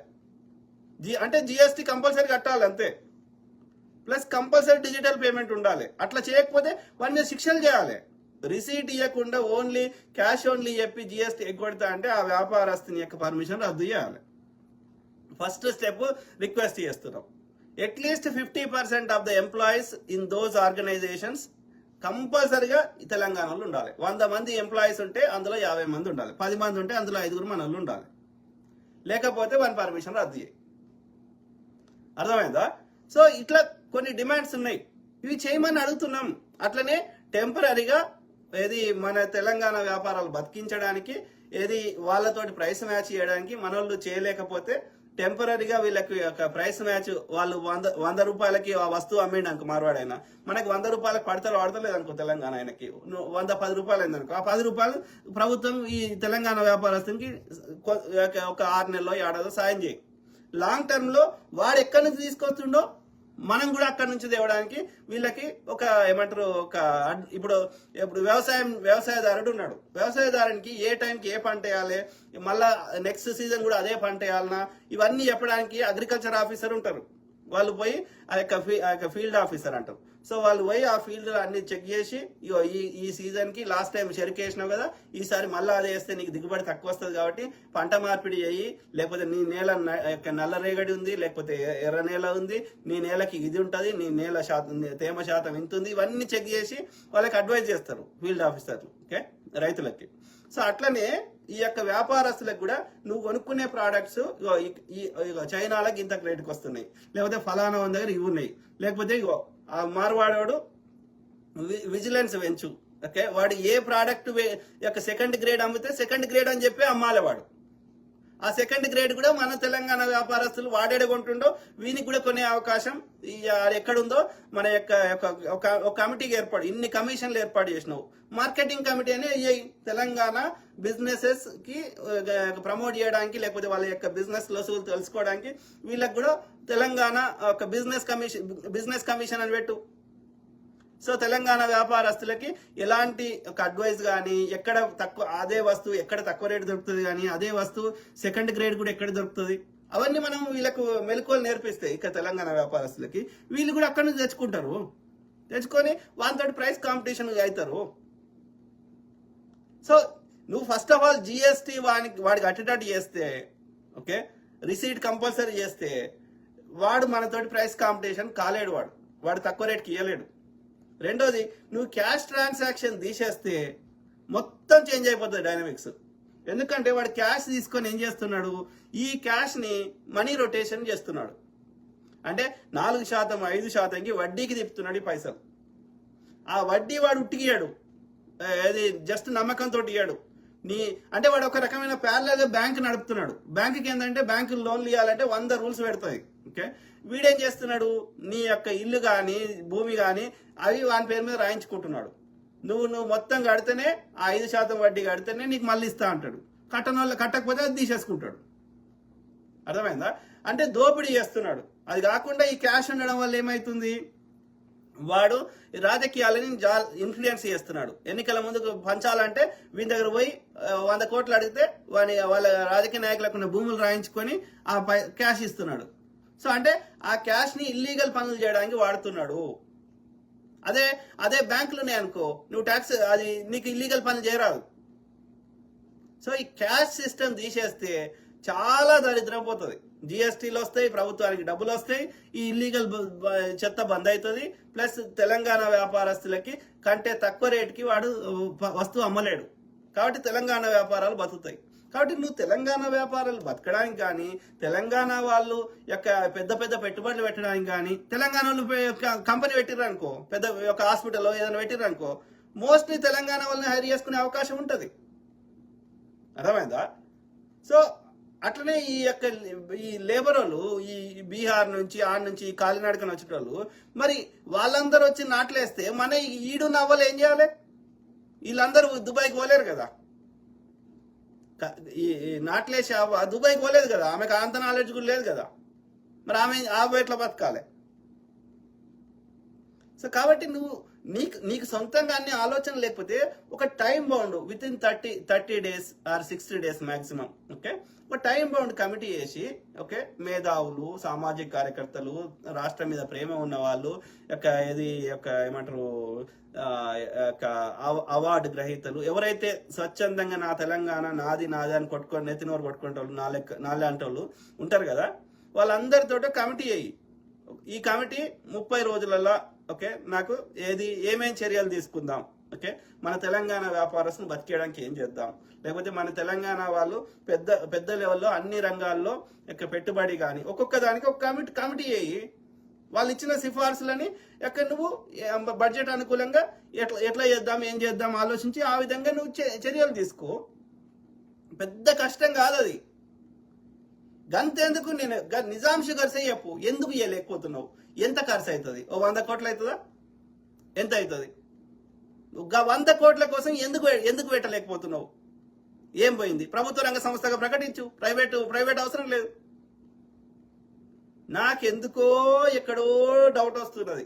ఈ ఆంధ్ర పెట్టుబడిదారులు, ఈ ఉత్తరాది పెట్టుబడిదారులు, లేకపోతే ఆడ చంద్రబాబు నాయుడు, లేకపోతే అక్కడ మోడీ, వీళ్ళందరూ డైరెక్ట్ గా ఇండైరెక్ట్ గా ఇన్ఫ్లుయెన్స్ చేస్తుర్రా? ఓకే, రాజకీయంగా ఇన్ఫ్లుయెన్స్ చేస్తుర్రా, లేకపోతే పైసలు ఇస్తామంటుర్రా? నాకు అర్థమైతలేదు. అర్థమైందా? ఇప్పుడు గద్దర్ ఫోక్ అవార్డ్స్ అని పెట్టి మరి ఒక్కొక్కరికి 20 లక్షలు 40 లక్షలు ఒక్కొక్క ఫోక్ సింగర్ కి. వాళ్ళ వరకు అన్నపూర్ణమ్మకి అంతా ఆంధ్రలోకి ఇచ్చిండాడు. గద్దర్ అవార్డు అని గద్దర్ పేరు పెట్టిండు, కానీ వాళ్ళన్ని పైసలన్నీ ఆంధ్రలోకి ఇచ్చిండాడు ఆ సినిమా అవార్డులలో. బలిసినానికి ఇంకా బలం పెడుతున్నాడు. మరి తెలంగాణలో ఏం పాపం చేసిండ్రు? తెలంగాణలో కదా పైసలు, తెలంగాణలో కదా ఓట్లేసింది. ఆలోచించండి మిత్రులారా. So something we have to think. Okay, Congress ని తెచ్చుకున్నది ఎందుకోసం? ఆడు దరిద్రుడు 7 లక్షల కోట్లు దోసుకొని ఈడు కేసీఆర్ పోయిండు, వాడు 400 లక్షల కోట్లు ఆడు తిన్నాడు, ప్రజాస్వామ్యం లేదు అని చెప్పి నీకు తెచ్చింది. నువ్వు కూడా అట్లా చేస్తే ఎట్లా కదా? ఆలోచించండి మిత్రులారా. మరి వీళ్ళకు ఎవరు చెప్తారు? చిలుక ప్రవీణ్ అంటే ఆయన కింది స్థాయి పిచ్చుక. ఆ పిచ్చుక మీద బ్రహ్మాస్త్రాలు ఎందుకు? వాళ్ళు చేసింది మనం చేస్తే ఇక వాళ్ళకి మనకి తేడా అయింది. చిలుక ప్రవీణ్ చెప్తే ఒక 10 ఓట్లు పడే అవకాశం ఉందా? గాని ఎందుకు ఇబ్బంది పెడుతుర్రు అయ్యా? మళ్ళీ గాని పెట్టుర్రి. వాడిని కూడా పెట్టమంటలేను, ఎవరిని పెట్టాల్సిన అవసరం లేదు. మనం ప్రజా సమస్యల మీద పోరాడాలి. మనకు అవసరమే లేదు ఇండివిజువల్ గా టార్గెట్ చేయాల్సిన అవసరం లేదు. వాని చిత్తశుద్ధి ఏంది అనేది ప్రజలే ఎండగడతారు. ఓకే, మల్లిగాడు వాడు కాంగ్రెస్ కండో కప్పుకోకపోతే వాడు ఎమ్మెల్సీ ఈ జన్మలు కాకపోతుండే. కాబట్టి మనము స్పెషల్ గా టార్గెట్ చేసి ఎవరిని ఇబ్బంది పెట్టాల్సిన అవసరం లేదు. ఓకే, మనము ప్రజలకు మంచి సేవ చేస్తే ప్రజలు మళ్ళీ ఎన్నుకుంటారు, అంతవరకే. ఇప్పుడు వాడు ఎంత తీటినా ఎంతో రినా ప్రజలకు తెలియదా? ఎవరి చిత్తశుద్ధి ఏందని తెలియదా? ఏదో ఊరుకొని మనం ఎందుకు వాళ్ళు ఉచ్చదొక్కితే మనం ఎందుకు దక్కాలి? వాళ్ళు అట్లా చేసిర్రనే, వాళ్ళు నిర్బంధం చేసిర్రనే, ధర్నా చౌక్ ఎత్తేసిర్రనే, యూనియన్స్ లేకుండా చేసిర్రనే, ప్రజలు ఆర్టీసీ కార్మికులు 10 డిమాండ్లు పెడితే ఒకటి కూడా నెరవేర్చలేదనే, ఇంత భూమ పెట్టి పంపించిండనే, ఇట్లా ఆగమాగం చేసిండనే వాని పక్కకు పెట్టివి. అర్థమైందా? సో మనం కూడా వాళ్ళ లెక్క చేస్తే మనం కూడా పక్క పెడతారు కదా. కాబట్టి మనం వాడు కొట్టిండని మనం రివర్స్ కొట్టాల్సిన అవసరం లేదు. మన గోల్, మనం వచ్చింది అందుకోసం ప్రజలకు మంచి చేయడానికి. మంచి చేద్దాం, ఆ ప్రజలకి ఏం చేసినామో చెబుదాం, వాళ్ళ కళ్ళ ముందు పెడదాం. వాళ్ళే నిర్ణయిస్తారు, వీడు మంచోడా వాడు మంచోడా వాళ్ళే నిర్ణయిస్తారు. వాళ్ళకి తెలియలేదా? వాళ్ళకి ట్యాక్సులు కట్టే తెలివి ఉంది, పొద్దుంతా పనిచేసే తెలివి ఉంది, ఎవడేందో గుర్తించే తెలియలేదు వాళ్ళకి. గుర్తించకపోతే మళ్ళీ కేసీఆర్కి ఆల్రెడీ 20 టయోటాలు ఆడేనో పెట్టుకున్నాడు విజయవాడలో, ఆయనే గెలుస్తుండే. ప్రజలకు తెలుసు ఎవడేందో, వాళ్ళు కళ్ళు మూసుకొని చెప్తారు వాళ్ళు. కాబట్టి రేవంత్ రెడ్డి గారు పిచ్చుకల మీద బ్రహ్మాస్త్రాలు ఎందుకు? దానివల్ల మనకే నష్టం. వాళ్ళు ఒక్కసారి పబ్లిక్ లోకి వచ్చి ఇప్పుడు ఒక చిన్న గుడిసోడు పెద్ద బంగ్లా మీద ఒక చిన్న రాయి వేసినా పెద్దోనికే నష్టం జరుగుతుంది. ఇప్పుడు చిలుక ప్రవీణ్ పోయి పబ్లిక్ లో మాట్లాడితే చిలుక ప్రవీణ్ నష్టం ఏం లేదు, ఆయన కింది స్థాయిలో ఉన్నాడు, కానీ కాంగ్రెస్ చెడ్డ పేరు వస్తుంది. కాబట్టి అట్లాంటి వాళ్ళని పిచ్చుకల మీద బ్రహ్మాస్త్రాలు ఎందుకు ప్రయోగిస్తున్నారు పోలీసు వాళ్ళైనా ఎవరైనా? డోంట్ పోలీసు వాళ్ళని పెట్టింది ఇగో నిన్న ఎవడో రోడ్ల మీద ఇట్లా వస్తున్నారు, అట్లా చంపుతున్నారు. దాన్ని కాకుండా ఏం చేద్దాం ఆలోచించండి. ఇంతమంది సెక్యూరిటీ ఇచ్చి, ఇన్ని పోలీసులకి ఇన్ని ఫెసిలిటీస్ ఇచ్చి, వాళ్ళకి బిల్డింగ్లు కట్టించి, వాళ్ళ జీతాలు ఇచ్చి, వాళ్ళకి అన్ని చేస్తే మనకి వాడు వచ్చి చంపుతుంటే ఎవడు కాపాడేటోడే లేడా? సామాన్యుడు కాపాడదామంటే మళ్ళీ వీడిని వచ్చి చంపుతాడేమని వీడు భయపడతాడా? వాడు రావట్టే, కత్తి తీసుకొని రావట్టే, చంపబట్టే పోవట్టే. అరే ఏదన్నా నీకు సమస్య ఉంది, వానితోటి నీకేదో కాన్ఫ్లిక్ట్ ఉంది, అరే దానికి పెద్దలు ఉన్నారు, కోర్టులు ఉన్నాయి, పోలీసులు వ్యవస్థ ఉన్నది, దానికి అనేక ఉన్నాయి కదరా. ఒకందోడు చంపుకోవాలంటే నువ్వు వాడిని చంపిపోయినావు, వానికి సంబంధించిన వాడు వచ్చి నిన్ను చంపిపోతాడు. ఇది ఏడాగుతుందిరా? ఇది చంపుకోవడానిక? అరే నీకు ఇప్పుడు ఆడోళ్ళు వాళ్ళ ప్రియులను చంపుతున్నారు, మొగోళ్ళని చంపుతున్నారు. నీకు నచ్చలేదు, ఇల్లీగల్ అఫేర్ పెట్టుకున్నావు, లేకపోతే వేరే వాడు కావాలని ఉంది, దొబ్బే వదిలేసే. ఎందుకురా చంపుకున్నాడు? ఇద్దరిని అంటున్నా, ఆడమైన మగాయన. ఎందుకు చంపుకుండా? ఎందుకు? భూమి మీదకి వచ్చిందా బతకడానికే. ఇంకా నువ్వు ఎంత కాపాడుకున్నా ఓ రోజు ప్రకృతి చంపేస్తుందా? మళ్ళీ మధ్యలో మనం ఎందుకు చంపుకోవాలి? వచ్చిందా బతకడానికి వచ్చి పిచ్చి మొండ కొడుకులు. కాబట్టి మరి ఇప్పుడు వేరే దేశాల్లో కూడా అవుతున్నాయి, కానీ అక్కడ అట్లీస్ట్ పోలీసులు తొందర వచ్చుడో ఆపే ప్రయత్నం చేసుడో మనకంటే బెటర్ జరుగుతుంది. మరి మన దగ్గర కూడా అట్లా జరిగేటట్టు చేయాలి కదా, ఆలోచించాలి కదా రేవంత్ రెడ్డి గారు. పోలీసు వ్యవస్థని ఇన్ని పైసలు పోలీసు డిపార్ట్మెంట్ కి సంవత్సరానికి 10,000 కోట్లు ఎంత ఖర్చు పెడుతున్నాం. మరి అయినా కానీ ఒకడు వచ్చేసి కంఫర్టబుల్ ఇంకొని చంపేసిపోతుంటే మనం కాపాడలేని స్థాయిలో ఉంటే what is the use of police department? అంత అయిపోయినాక వాడు వచ్చి చేసేది ఏంది? కాకముందే కదా కాపాడాల్సింది, అవునా కాదా? మరి ఎట్లా చేద్దాం, ఏం చేద్దాం? దానికి వేరే దేశాలు ఏం చేస్తున్నారు ఆలోచించాలి కదా.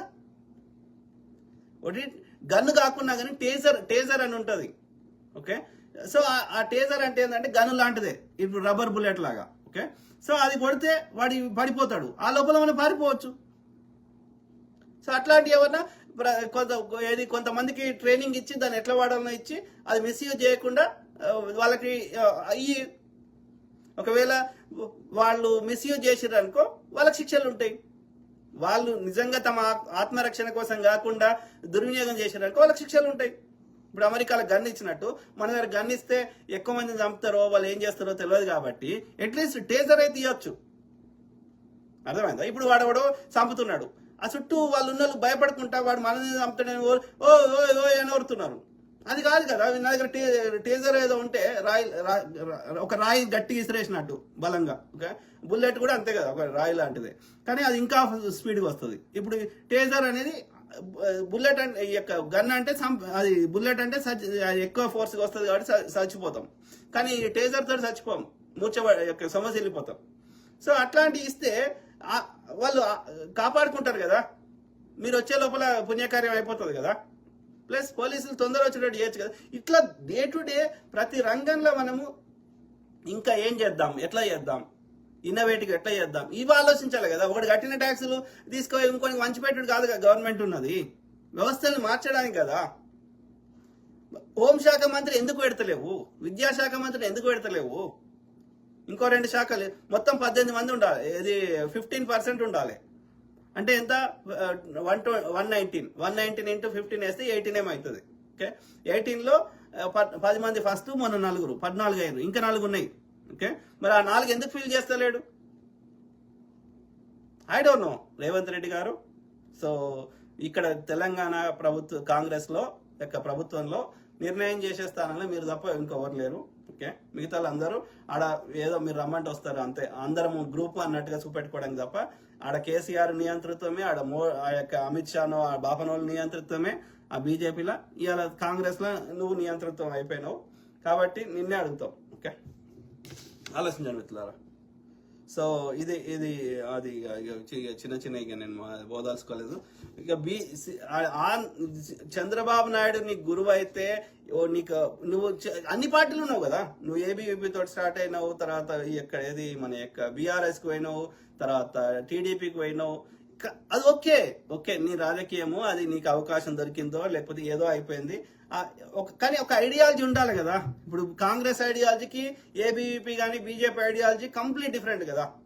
సో ఒక ఐడియా నీ స్టార్టింగ్ లో తెలియకనో లేకపోతే ఏదో అవకాశం కోసమో ఎందుకో పోయినావు, కానీ ఇప్పుడైతే ఒక పార్టీలకు వచ్చి ఒక ఐడియాలజీ, ఒక ప్రజలందరి గురించి అందరి గురించి ఆలోచించేది లెఫ్ట్ ఐడియాలజీ, ఇట్లాంటి పార్టీలకు వచ్చినప్పుడు మరి నువ్వు మళ్ళా గతం మర్చిపోవాలి. ఇక చంద్రబాబు నాయుడు అంటే ఆయన వేస్టోడు నా దృష్టిలో.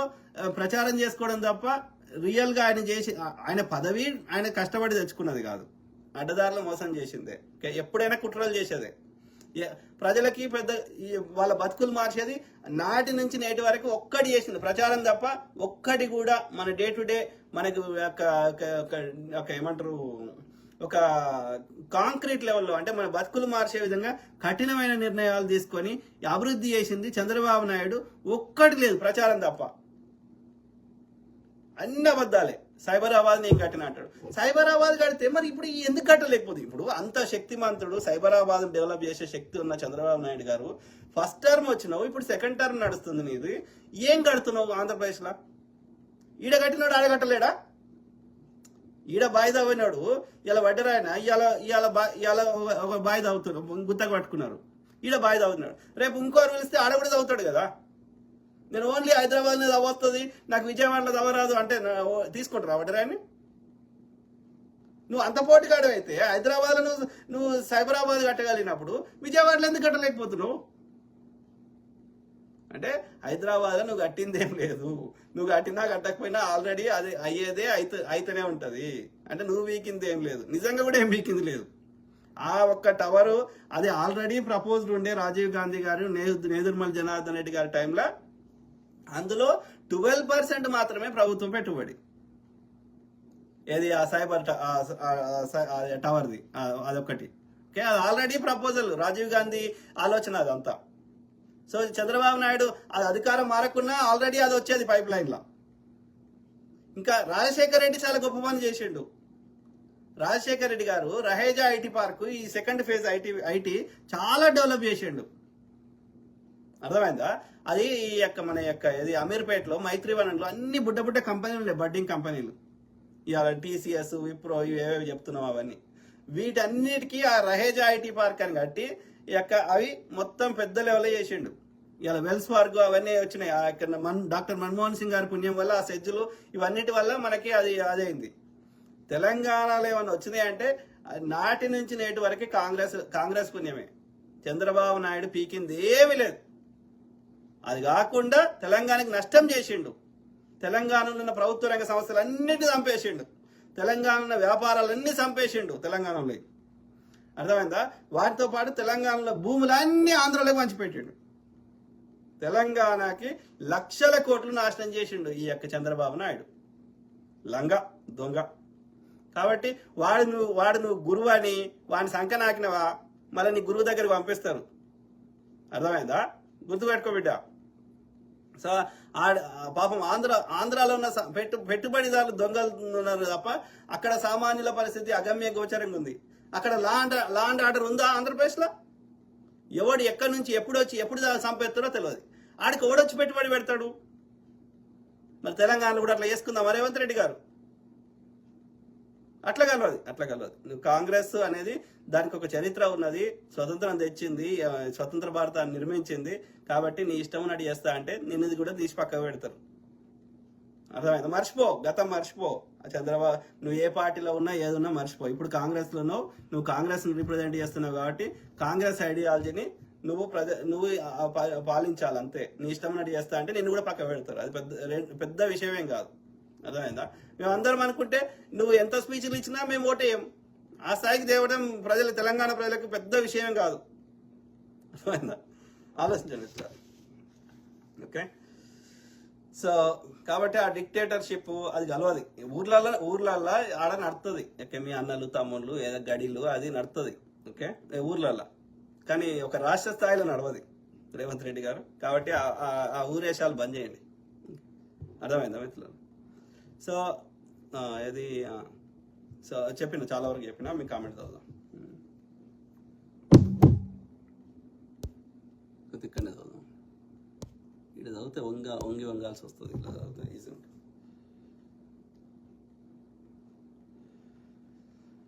అప్పుడే వద్దాం అనుకున్నా వేరే ఏమంటారు, వేరే కొన్ని ఎమర్జెన్సీ ఉండే.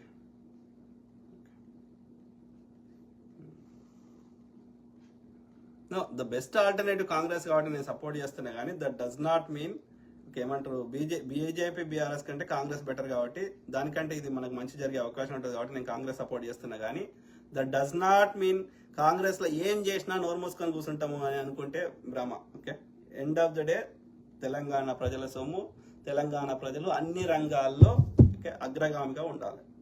దట్స్ మేక్ అది మన గోల్. ఓకే, దానికోసం ఏమంటారు కేసీఆర్ ఏదో అన్నాడు కదా, బొంత పురుగును ముద్దు పెట్టుకుంటారంటారు కదా, బొంత పురుగును కూడా ముద్దు పెట్టుకుంటారు.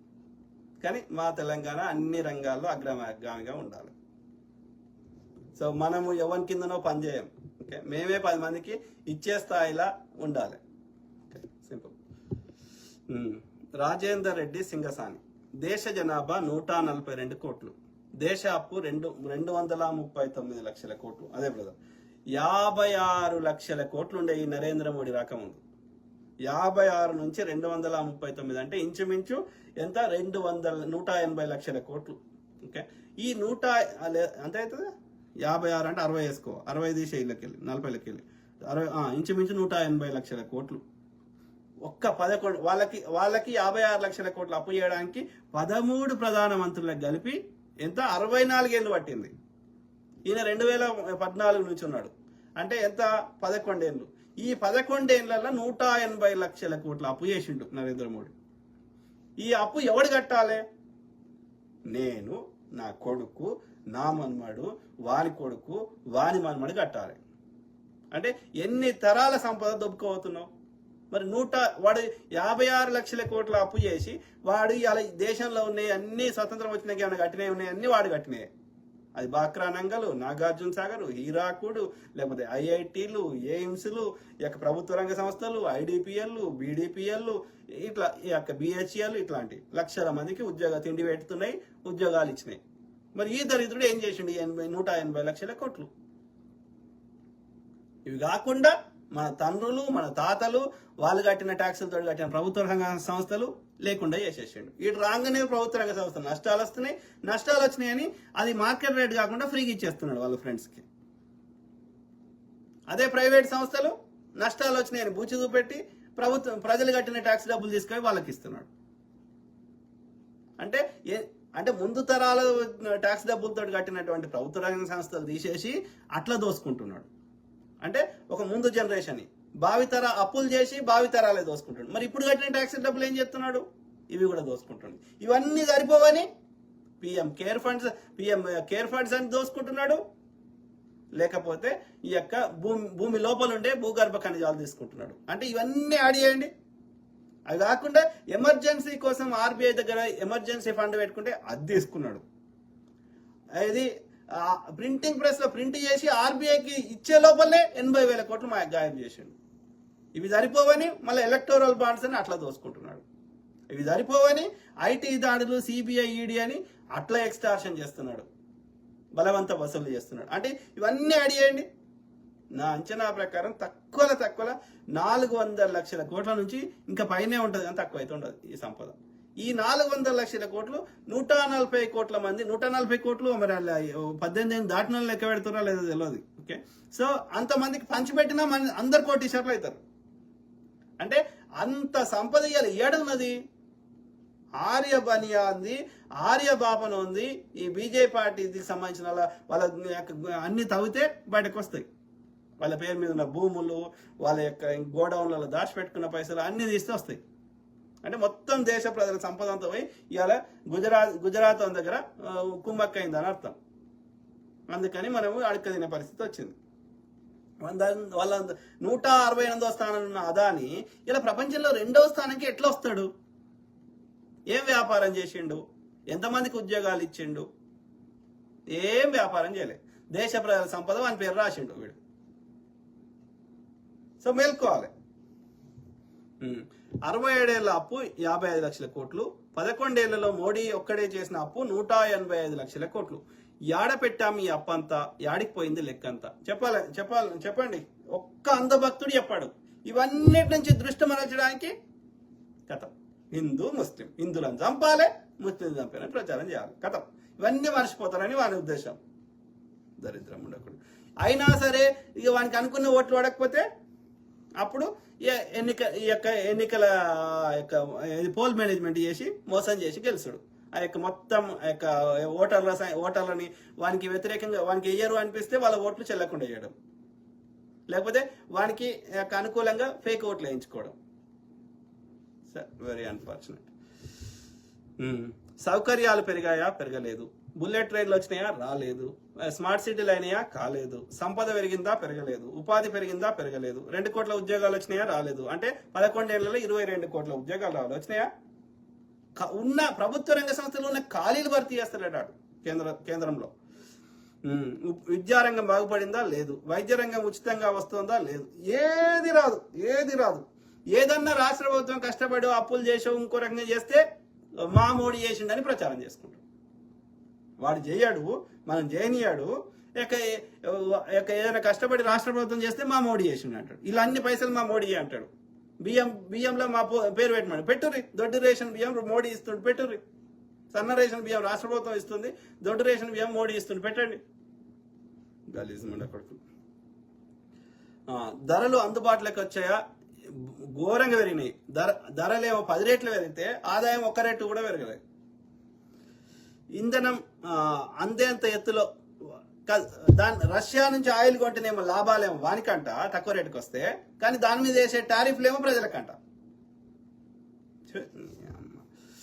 ప్రభుత్వ సంస్థలు స్థాపించబడ్డాయా? లేదు. మొత్తం అమ్మకదొప్పుడే. ప్రైవేట్ రంగం కట్టడి చేయబడిందా? లేదు. ఆ ప్రైవేట్ రంగంలో కూడా వనుకుంటాయి, మళ్ళీ వేరే వ్యాపారస్తులు ఉంటాయి, అన్ని గుజరాత్లోనే ఉంటాయి. ఎందుకంటే వాడు మాత్రమే వీనికి అసలు బేసికలీ వీడు గుంజుకుంటున్నాడు. వానికి 15% ఇచ్చేసి 85% వీడే తీసుకుంటుండు మోడీగాడే. దొంగ ఉండకూడదు. టోల్ ట్యాక్సులు ఏమైనా తక్కువ చేశారా? పెరిగినాయి. అన్ని గంతెందుకు? పేదోడు కొనుక్కునే పాలు, పెరుగు, బట్టలు, చెప్పులు గవిటి మీద కూడా జిఎస్టీ తీసుకుంటుండు. పేదోడు బతకాలని కాంగ్రెస్ వాడు తీసుకోలే. అరొక్క వస్తువు మీద ట్యాక్స్ ఎత్తున్నాడు. ఆయన మేధావి, ఆర్థిక మేధావి 18% తీసుకుంటా అన్నాడు. అంటే 10,000 వస్తువు కొనుక్కుంటే 1,800 తీసుకుంటా అన్నాడు. వీడు వచ్చేసి 28% చేసిండు, 22,800 తీసుకుంటున్నాడు.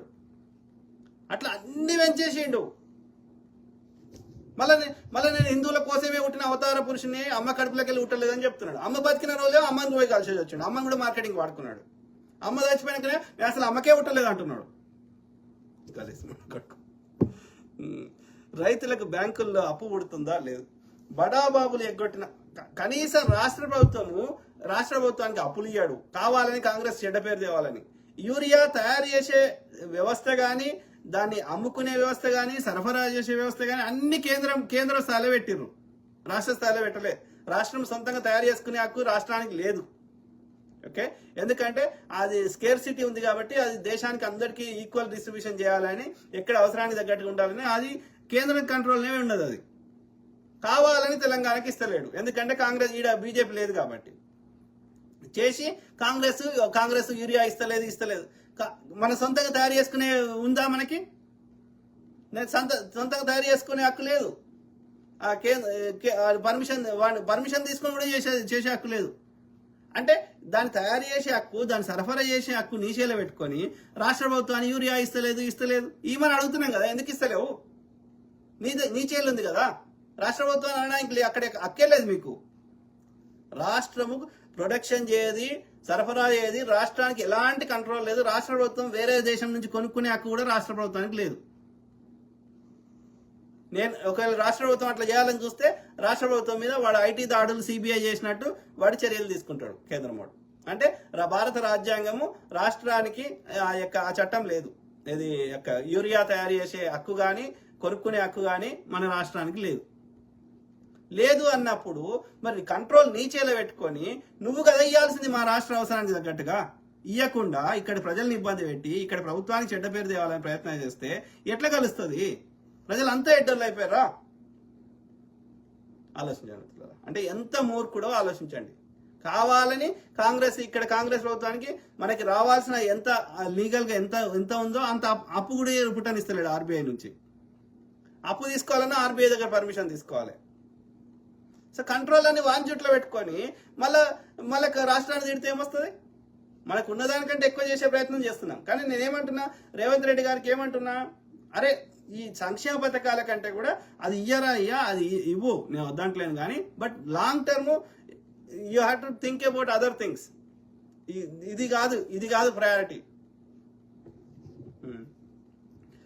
తెలంగాణ అస్తిత్వాన్ని కాపాడాలి. తెలంగాణ ప్రజలు అన్ని రంగాల్లో టాప్ స్థాయిలో ఉండాలి. ఆ ఉత్తరాది కానీ ఆంధ్రాల యొక్క ఆధిపత్యం తీసేయాలి. ఓకే, చెప్పు. ఇది నిర్మాణ రంగం నిలదొక్కుందా, ఉత్పత్తి రంగం ఊపందుకుందా, ఇదంతా ఎవరి ఘనత? యాడబెట్టాం ఈ అప్పంతా, యాడికి పోయింది ఈ లెక్కంతా, ఎక్కడికి పోయారు దేశభక్తులంతా? ఎక్కడికి పోతారు? వాట్సాప్ యూనివర్సిటీలలో ఉంటారు దేశభక్తులు. నేను ఈ వాస్తవాలు ఇట్లనే పోస్ట్ చేస్తే నన్ను కమ్మి, కాంగి, గొర్రెబిడ్డ, జిహాదీ, ఖలిస్తానీ ఇవి నాకు వాడిచ్చే బిరుదులు. దేశద్రోహి, వేరే దేశం నుండి ప్రశ్నిస్తున్నావు ఇక్కడికి రా అంటాడు. అక్కడ ఉన్నోడు ప్రశ్నిస్తేనేమో వేరే దేశం బాగుంటాడు. నువ్వు పాకిస్తాన్వో, నువ్వు బంగ్లాదేశ్వో, నువ్వు చైనాకో, మళ్ళీ పాకిస్తాన్ తోటి కలిసేది అదే మోడీ, అదే చైనాకు పోయేది అదే మోడీ. అంటే ఒక పద్ధతి, ఒక ఎథిక్స్, ఒక మోరల్స్, ఒక సిస్టము ఏదీ లేదు. మేము దోసుకుంటాం, నోరు మూసుకుంటే నువ్వు దేశభక్తుడి. జై శ్రీరామ్ అంటే నువ్వు దేశభక్తుడి, జై మోడీ అంటే నువ్వు దేశభక్తుడు, జై బీజేపీ అంటే నీ దోపిడికి మేము జై కొడితే మేము దేశభక్తులం, లేకపోతే ఇక నాకు నువ్వు ఇచ్చే బిరుదులన్నీ అవి. ఇవన్నీ సరిపోవని మళ్ళీ నాకు సిబిఐ, నా మీద ఈడీ, లేకపోతే నా మీద ఐటీ దాడులు, లేకపోతే సోషల్ మీడియాలో ట్రోలింగ్, ఇక రకరకాలుగా, లేకపోతే వ్యక్తిగతంగా పర్సనల్ లైఫ్లో ఇబ్బంది పెట్టుడు, ఇవన్నీ వాడు నాకు ఇచ్చే బిరుదులు. ఎందుకంటే వాడి దోపిడిని నేను ప్రశ్నిస్తున్నా. ప్రజలు కట్టిన సంపద, ప్రజల డబ్బుని ప్రజలకు ఖర్చు పెట్టమని నేను దేశద్రోహిని అయిపోయినా. నువ్వు దోసుకోరావు, నువ్వు మంచోడు అంటే కథ సాత్కుని మాఫీ గలీజ్ మనకు. దేవుని పేరు తెస్తాడు. దేవుడు నీకేం పని రా? దేవుడికి నీకేం పని? దేవుడికి నీకేం పని? నువ్వు రాజ్యాంగం ప్రమాణం చేసి సుపరిపాలన అందిస్తా, ప్రజల కష్టాలు తీరుస్తా అన్నావు. అన్ని కులాల, అన్ని మతాలకు చెందిన భారతీయులు అందరికీ యోగక్షేమాలు చూస్తా అని నువ్వు ప్రమాణం చేసినావు భారత రాజ్యాంగం ప్రకారం. మళ్ళీ నీకు ఈ మతం ఆ మతం ఎందుకు? ఏ మతానికి నువ్వు వీకిందేం లేదు. మెజారిటీ ఏ మతం ఉంటే వాళ్ళదే దోసుకెళ్తున్నావు. 80% పైన హిందువులు ఉంటే హిందువులకే ఎక్కువ నష్టం చేస్తున్నావు. నువ్వు ట్యాక్స్ పెంచితే హిందువులే కదా ట్యాక్స్ కట్టేది. ఎవడో నీ ఆర్ఎస్ వచ్చి చంపేస్తే హిందువులనే కదా చంపుతున్నది. ప్రశ్న అనేది పుట్టకపోతే ఎందుకు పుట్టాంరా ఈ దేశంలో అనుకునే రోజు రానే రావచ్చు. ఆమెను ఎందుకు చంపేసిండే? ఆమెని కర్ణాటకలో ఆ పేరేముండే జర్నలిస్ట్. సో అట్లా ఎంతమందిని ఆమె ఏమన్నది? 20 ఏళ్ళ తర్వాత ఆమెను తీసుకొని జైల్లో పెట్టే ప్రయత్నం చేసిండు అరుంధతి రాయ్ని. అట్లా ఎవ్వరు ప్రశ్నిస్తే వాళ్ళని, ఎవ్వరు న్యాయం మాట్లాడితే వాళ్ళని ఇబ్బంది పెట్టాడు. తస్మాత్ జాగ్రత్త, మేలుకో, బీజేపీ హటావో, దేశ్ బచావో. Yes, 1000% brother. ఏమంటున్నావు? రాజేందర్ రెడ్డి సింగసాని. రామచంద్ర యలమంచి అంటే ఈయన కమ్మాయన, ఆంధ్రాకు చెందిన ఆయన.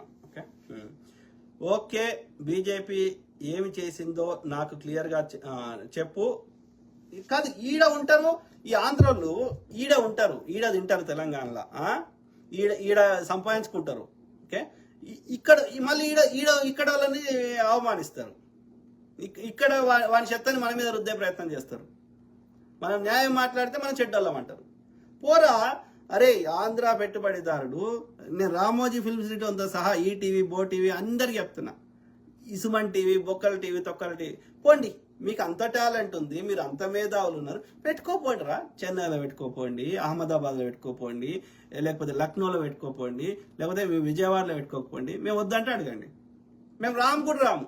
నీ విజయవాడకు వచ్చి మేము నీ టీవీ స్టేషన్ పెట్టుకోము, మేమేమొద్దు, మా బతుకు మేము బతుకుంటాం. మీకు ఇక్కడ నచ్చని దగ్గర ఎందుకుంటారు? మాకు బువ్వదినుడు రానోళ్ళ దగ్గర మీరు ఎందుకుంటారు కదా? మేము మాకంటే నీకు ఏడ మంచి ఉంటే ఆడికి పోవచ్చు కదా. ఒక సంక్రాంతికి ఎందుకు పోతావు? మొత్తానికి ఆనే ఉండొచ్చు కదా. మేము రమ్మంటే అడుగు, మేము రమ్మని గిట్ట అంటే, లేకపోతే మేము విజయవాడ వచ్చి బతుకుతామంటే పాత షేప్ ఏదో ఉంటుంది కదా, లేకపోతే మీరు రాయలసీమలో అదేందో మొత్తం కత్తులు పొడుచుకునేది ఉంటుంది కదా, అవన్నీ వచ్చి చెయ్యి మా మీద. మా దగ్గరికి వస్తావు, నీకు బతుకుదేరు లేక, ఆడ బతుకుదేరు లేక, ఇడికి వచ్చేసి మమ్మల్ని ఎడ్డిస్తా అంటే తోలు తీస్తాం బిడ్డ కదా. మాకు కలవెట్టరాదురా మీ వ్యాపారాల్ని. మాకు ఇట్లనే చెత్త నింపితే, జయ శ్రీరామ్ అనుకుంటా మా చెత్త నింపితే మీ వ్యాపారాలు కలవెట్టరాదా? మాకు మీ షాపులను కలవెట్టరాదా? దొంగ ముండ కొడుకులు. బీజేపీ ఏం చేసిందో నాకు క్లియర్గా చెప్పురా అయ్యా. రామచంద్ర యలమంచిలి కమ్మోడా, నాకు క్లియర్గా చెప్పు. కాంగ్రెస్ చూడు పంపుతున్న బీజేపీ ఏం చేసిందో ఈ 11 సంవత్సరాల్లో. కాంగ్రెస్ 70 ఏళ్లలో ఇదే చేసింది. చదువు. ప్రతి గ్రామానికి, ఇవన్నీ చదవాలి ఫాస్ట్గా చూస్తా. ప్రతి గ్రామానికి కరెంట్ ఇచ్చింది, పాఠశాలలు కట్టింది, కాలేజీలు కట్టింది, ఐఐటీలు, ఎయిమ్స్లు, ట్రైబల్ యూనివర్సిటీలు, ఎరువులపై సబ్సిడీలు, కోల్డ్ స్టోరేజ్ యూనిట్లు, ప్రభుత్వ హాస్పిటల్స్, బాక్రానంగల్ ప్రాజెక్టు, హరిత విప్లవము, బాబ్లీ ప్రాజెక్టు, నాగార్జున సాగర్, శ్రీశైలం, ఆలమట్టి, ఇలా చెప్పుకుంటూ పోతే రైల్వేలు, విమానాశ్రయాలు, కశ్మీర్ నుండి కన్యాకుమారి వరకు రోడ్లు, ఫ్లైఓవర్లు, బ్రిడ్జిలు, రింగ్ రోడ్లు. కాంగ్రెస్కి ఎందుకు సపోర్ట్ చేస్తున్నాం? ఇవన్నీ చేసింది కాబట్టే సపోర్ట్ చేస్తున్నాం. స్టీల్ ఫ్యాక్టరీలు, మెట్రో రైళ్లు, 5 బేగంపేట విమానాశ్రయం ఉండగా మళ్ళీ శంషాబాద్లో ఎయిర్పోర్ట్ కట్టింది. అట్లాంటి దేశంలో 5 ఎయిర్పోర్ట్, ఢిల్లీలో పాలెం ఉండే ఇందిరాగాంధీ విమానాశ్రయం. సో అట్లా దేశంలో ఇంటర్నేషనల్ స్టాండర్డ్ లెవెల్లో అమెరికా కంటే బెస్ట్ ఎయిర్పోర్ట్లు కట్టింది.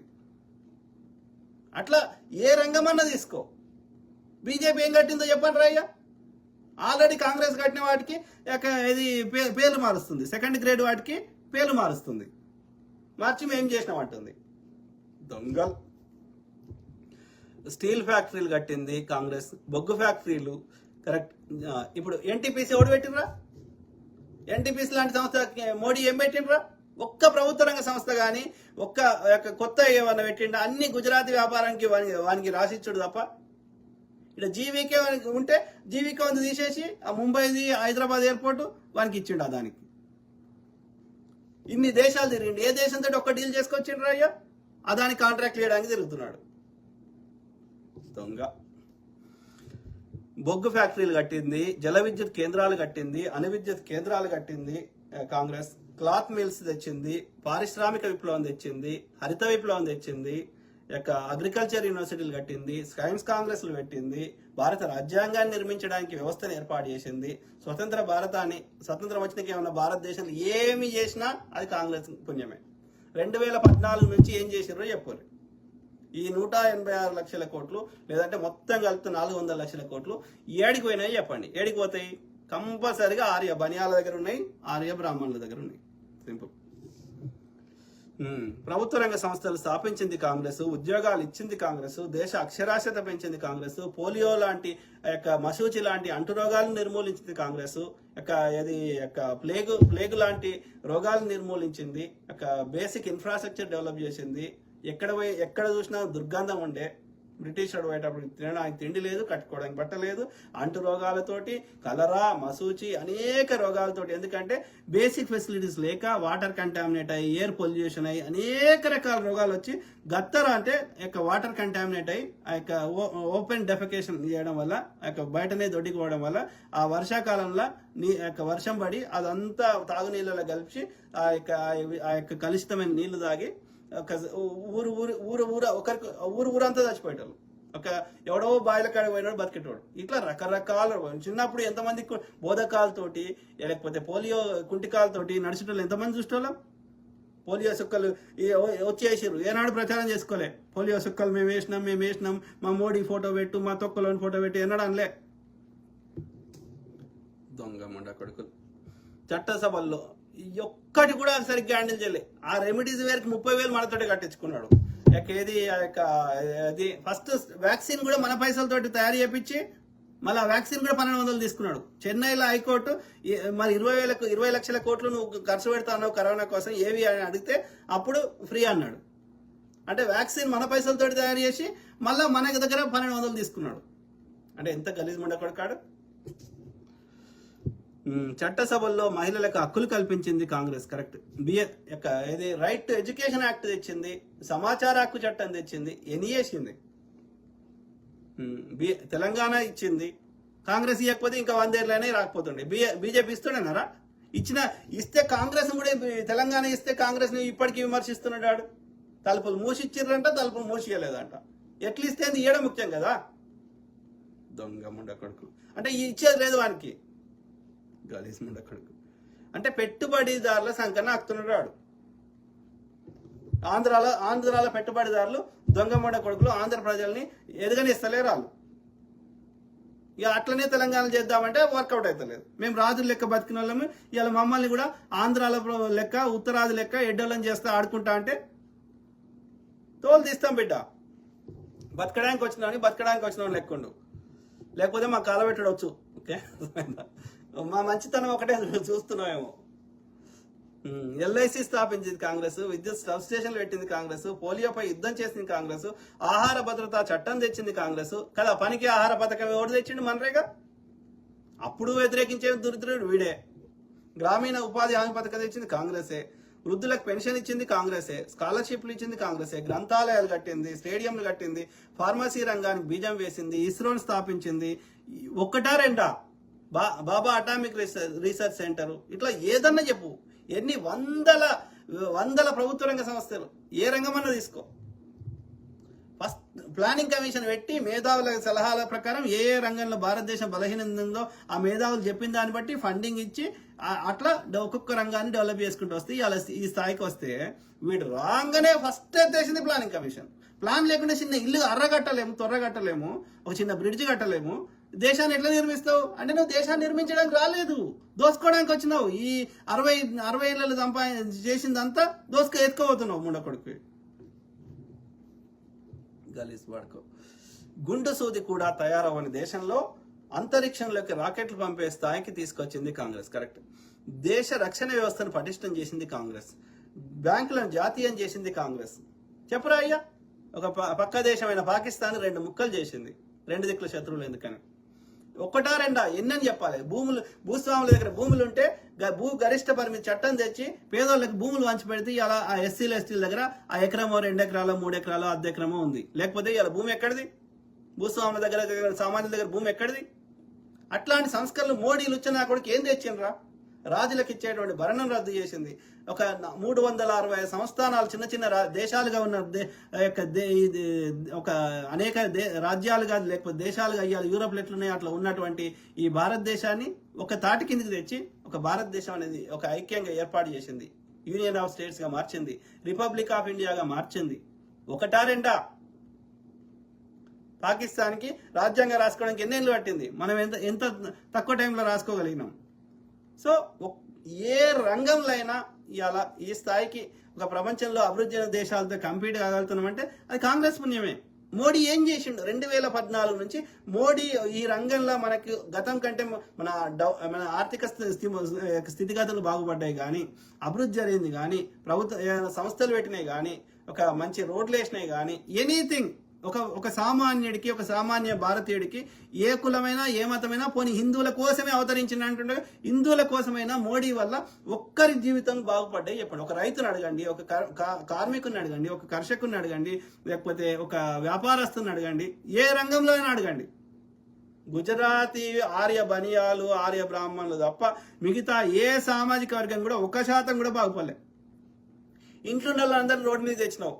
వ్యవసాయం చేసుకునే వాళ్ళని నల్ల చట్టాలు తెచ్చి అదానికి అనుకూలమైన చట్టాలు తెచ్చి వాళ్ళని రోడ్ల మీద తెచ్చి 700 మందిని చంపినావు. ఓకే, ఇంట్లో ఉన్న వాళ్ళందరినీ ప్రతిపక్షాలు చంపాలని నోట్ల రద్దు చేసి వాళ్ళ దగ్గర ఉన్న వాళ్ళు 5 పైసలు 10 పైసలు దోసుకున్నాయి. అవి చెల్లొద్దని చెప్పి నోట్ల రద్దు చేస్తే ఇంట్లో ఉన్న వాళ్ళు బిడ్డ పెళ్లి కోసమో దాచిపెట్టుకున్నాయి, లేకపోతే అన్ని అట్లా వాళ్ళు రోడ్ల మీదకి వచ్చి చచ్చిపోయారు. చిరు వ్యాపారస్తులు మధ్యతరగతి వ్యాపారస్తులు అందరినీ చంపేసినావు నోట్ల రద్దు చేసి. సో నువ్వు ఈ యొక్క కరోనా సమయంలో తాలి కొట్టు ఇంకోటి కొట్టు అని ఆ కరోనాని ఇంకా వ్యాప్తి చేసి లక్షల మందిని పొట్టన పెట్టుకున్నావు. ఒకటా రెండా? మళ్ళీ నేను హిందువుల కోసం ఇవన్నీ సరిపోవని ఎన్నికలు రాగానే హిందువులను చంపుతున్నావు. చంపేసి పాకిస్తాన్ వాడు చంపిండు, ముస్లిం వాడు చంపిండు. ముస్లిం వాడు చంపితే ఎందుకు చర్యలు తీసుకుంటలేవు? మేము వద్దంటున్నామా? కదా, చెయ్యడు. కేవలం ఆడ ఏదో పాకిస్తాన్ మీద వేసినా అంటాడు. కథం, ఏ ఆధారం ఉండదు. వాడు ఎక్కడి నుంచి వచ్చినాడో తెలియదు. దేశంలోకి వాడు వస్తుంటే మీరేం బీకిందో తెలియదు. నువ్వు దాడి చేస్తావు పాకిస్తాన్ మీద ఉట్టి అది కూడా రియల్ గా యుద్ధం కాకుండా అది కూడా ఫేక్ యుద్ధం చేసేసి ప్రజల దృష్టి మరలుస్తావు. పాకిస్తాన్ మీద బ్లేమ్ వేస్తావు. ఇప్పుడు వాడు ఎవడన్నా వస్తే ఎట్లా వస్తాడు? నీ అనుమతి. ఇప్పుడు ముంబై దాడులు జరిగినాయి. ఎక్కడి నుంచి వచ్చిండు, ఏడికి పోయిండు, మొత్తం మనము అందరినీ చంపేస్తే ఒకటి మిగిలితే వాడిని ఉరి తీసినాం. వాడు ఎక్కడి నుంచి పోయిండు, ఏ time to time, minute to minute public ముందు పెట్టినాం ఇన్వెస్టిగేషన్ చేసి. మరి వీడు వచ్చినాక ఎందుకు ఇన్వెస్టిగేషన్ జరుగుతలేదు? 200 కేజీల ఆర్డీఎక్స్ దేశంలోకి వాడు పట్టుకొని వస్తుంటే ఏం చేశారు? ఈ యొక్క భద్రతా దళాలు సెక్యూరిటీ కెమెరాలు ఏడవైదు వచ్చినాయి. ఆ ముందు రోజు సెక్యూరిటీ కెమెరాలు లేకుండా చేసిందే వీళ్ళు. అంటే చేయిస్తుందే వీళ్ళు ప్రజల దృష్టి మరల్చడానికి. ఆర్ఎస్ఎస్ లో ఉన్న విభాగాలు చూడండి, అలా కేవలం బాంబులు తయారు చేయడానికి, బాంబులు వేయడానికి, దాడులు చేయడానికి ఒక విభాగం ఉంది. అందులో ఈ బజరంగ దళ్, విహెచ్పి అవన్నీ గవే చేస్తాయి. సో వాళ్ళ గోల్ వేరున్నది. బ్రాహ్మణులకి ప్రజల దృష్టి మరల్చాలి. మతం పేరు మీద వాళ్ళు ఓట్లు రాబట్టుకోవాలి. అంటే వీడి దోపిడి నుంచి దృష్టి మరల్చాలి. అంటే వీడే దాడులు చేస్తాడు, వాడు ముస్లిం పేరు చెప్తాడు. గాంధీ మహాత్ముని జాతిపితనే సుంతి వేయించుకొని చంపిన గాడిది కొడుకువి, బ్రాహ్మణుడివి, నువ్వు ఎంత నీచానికైనా దిగజారుతావు నీ అధికారం కోసం.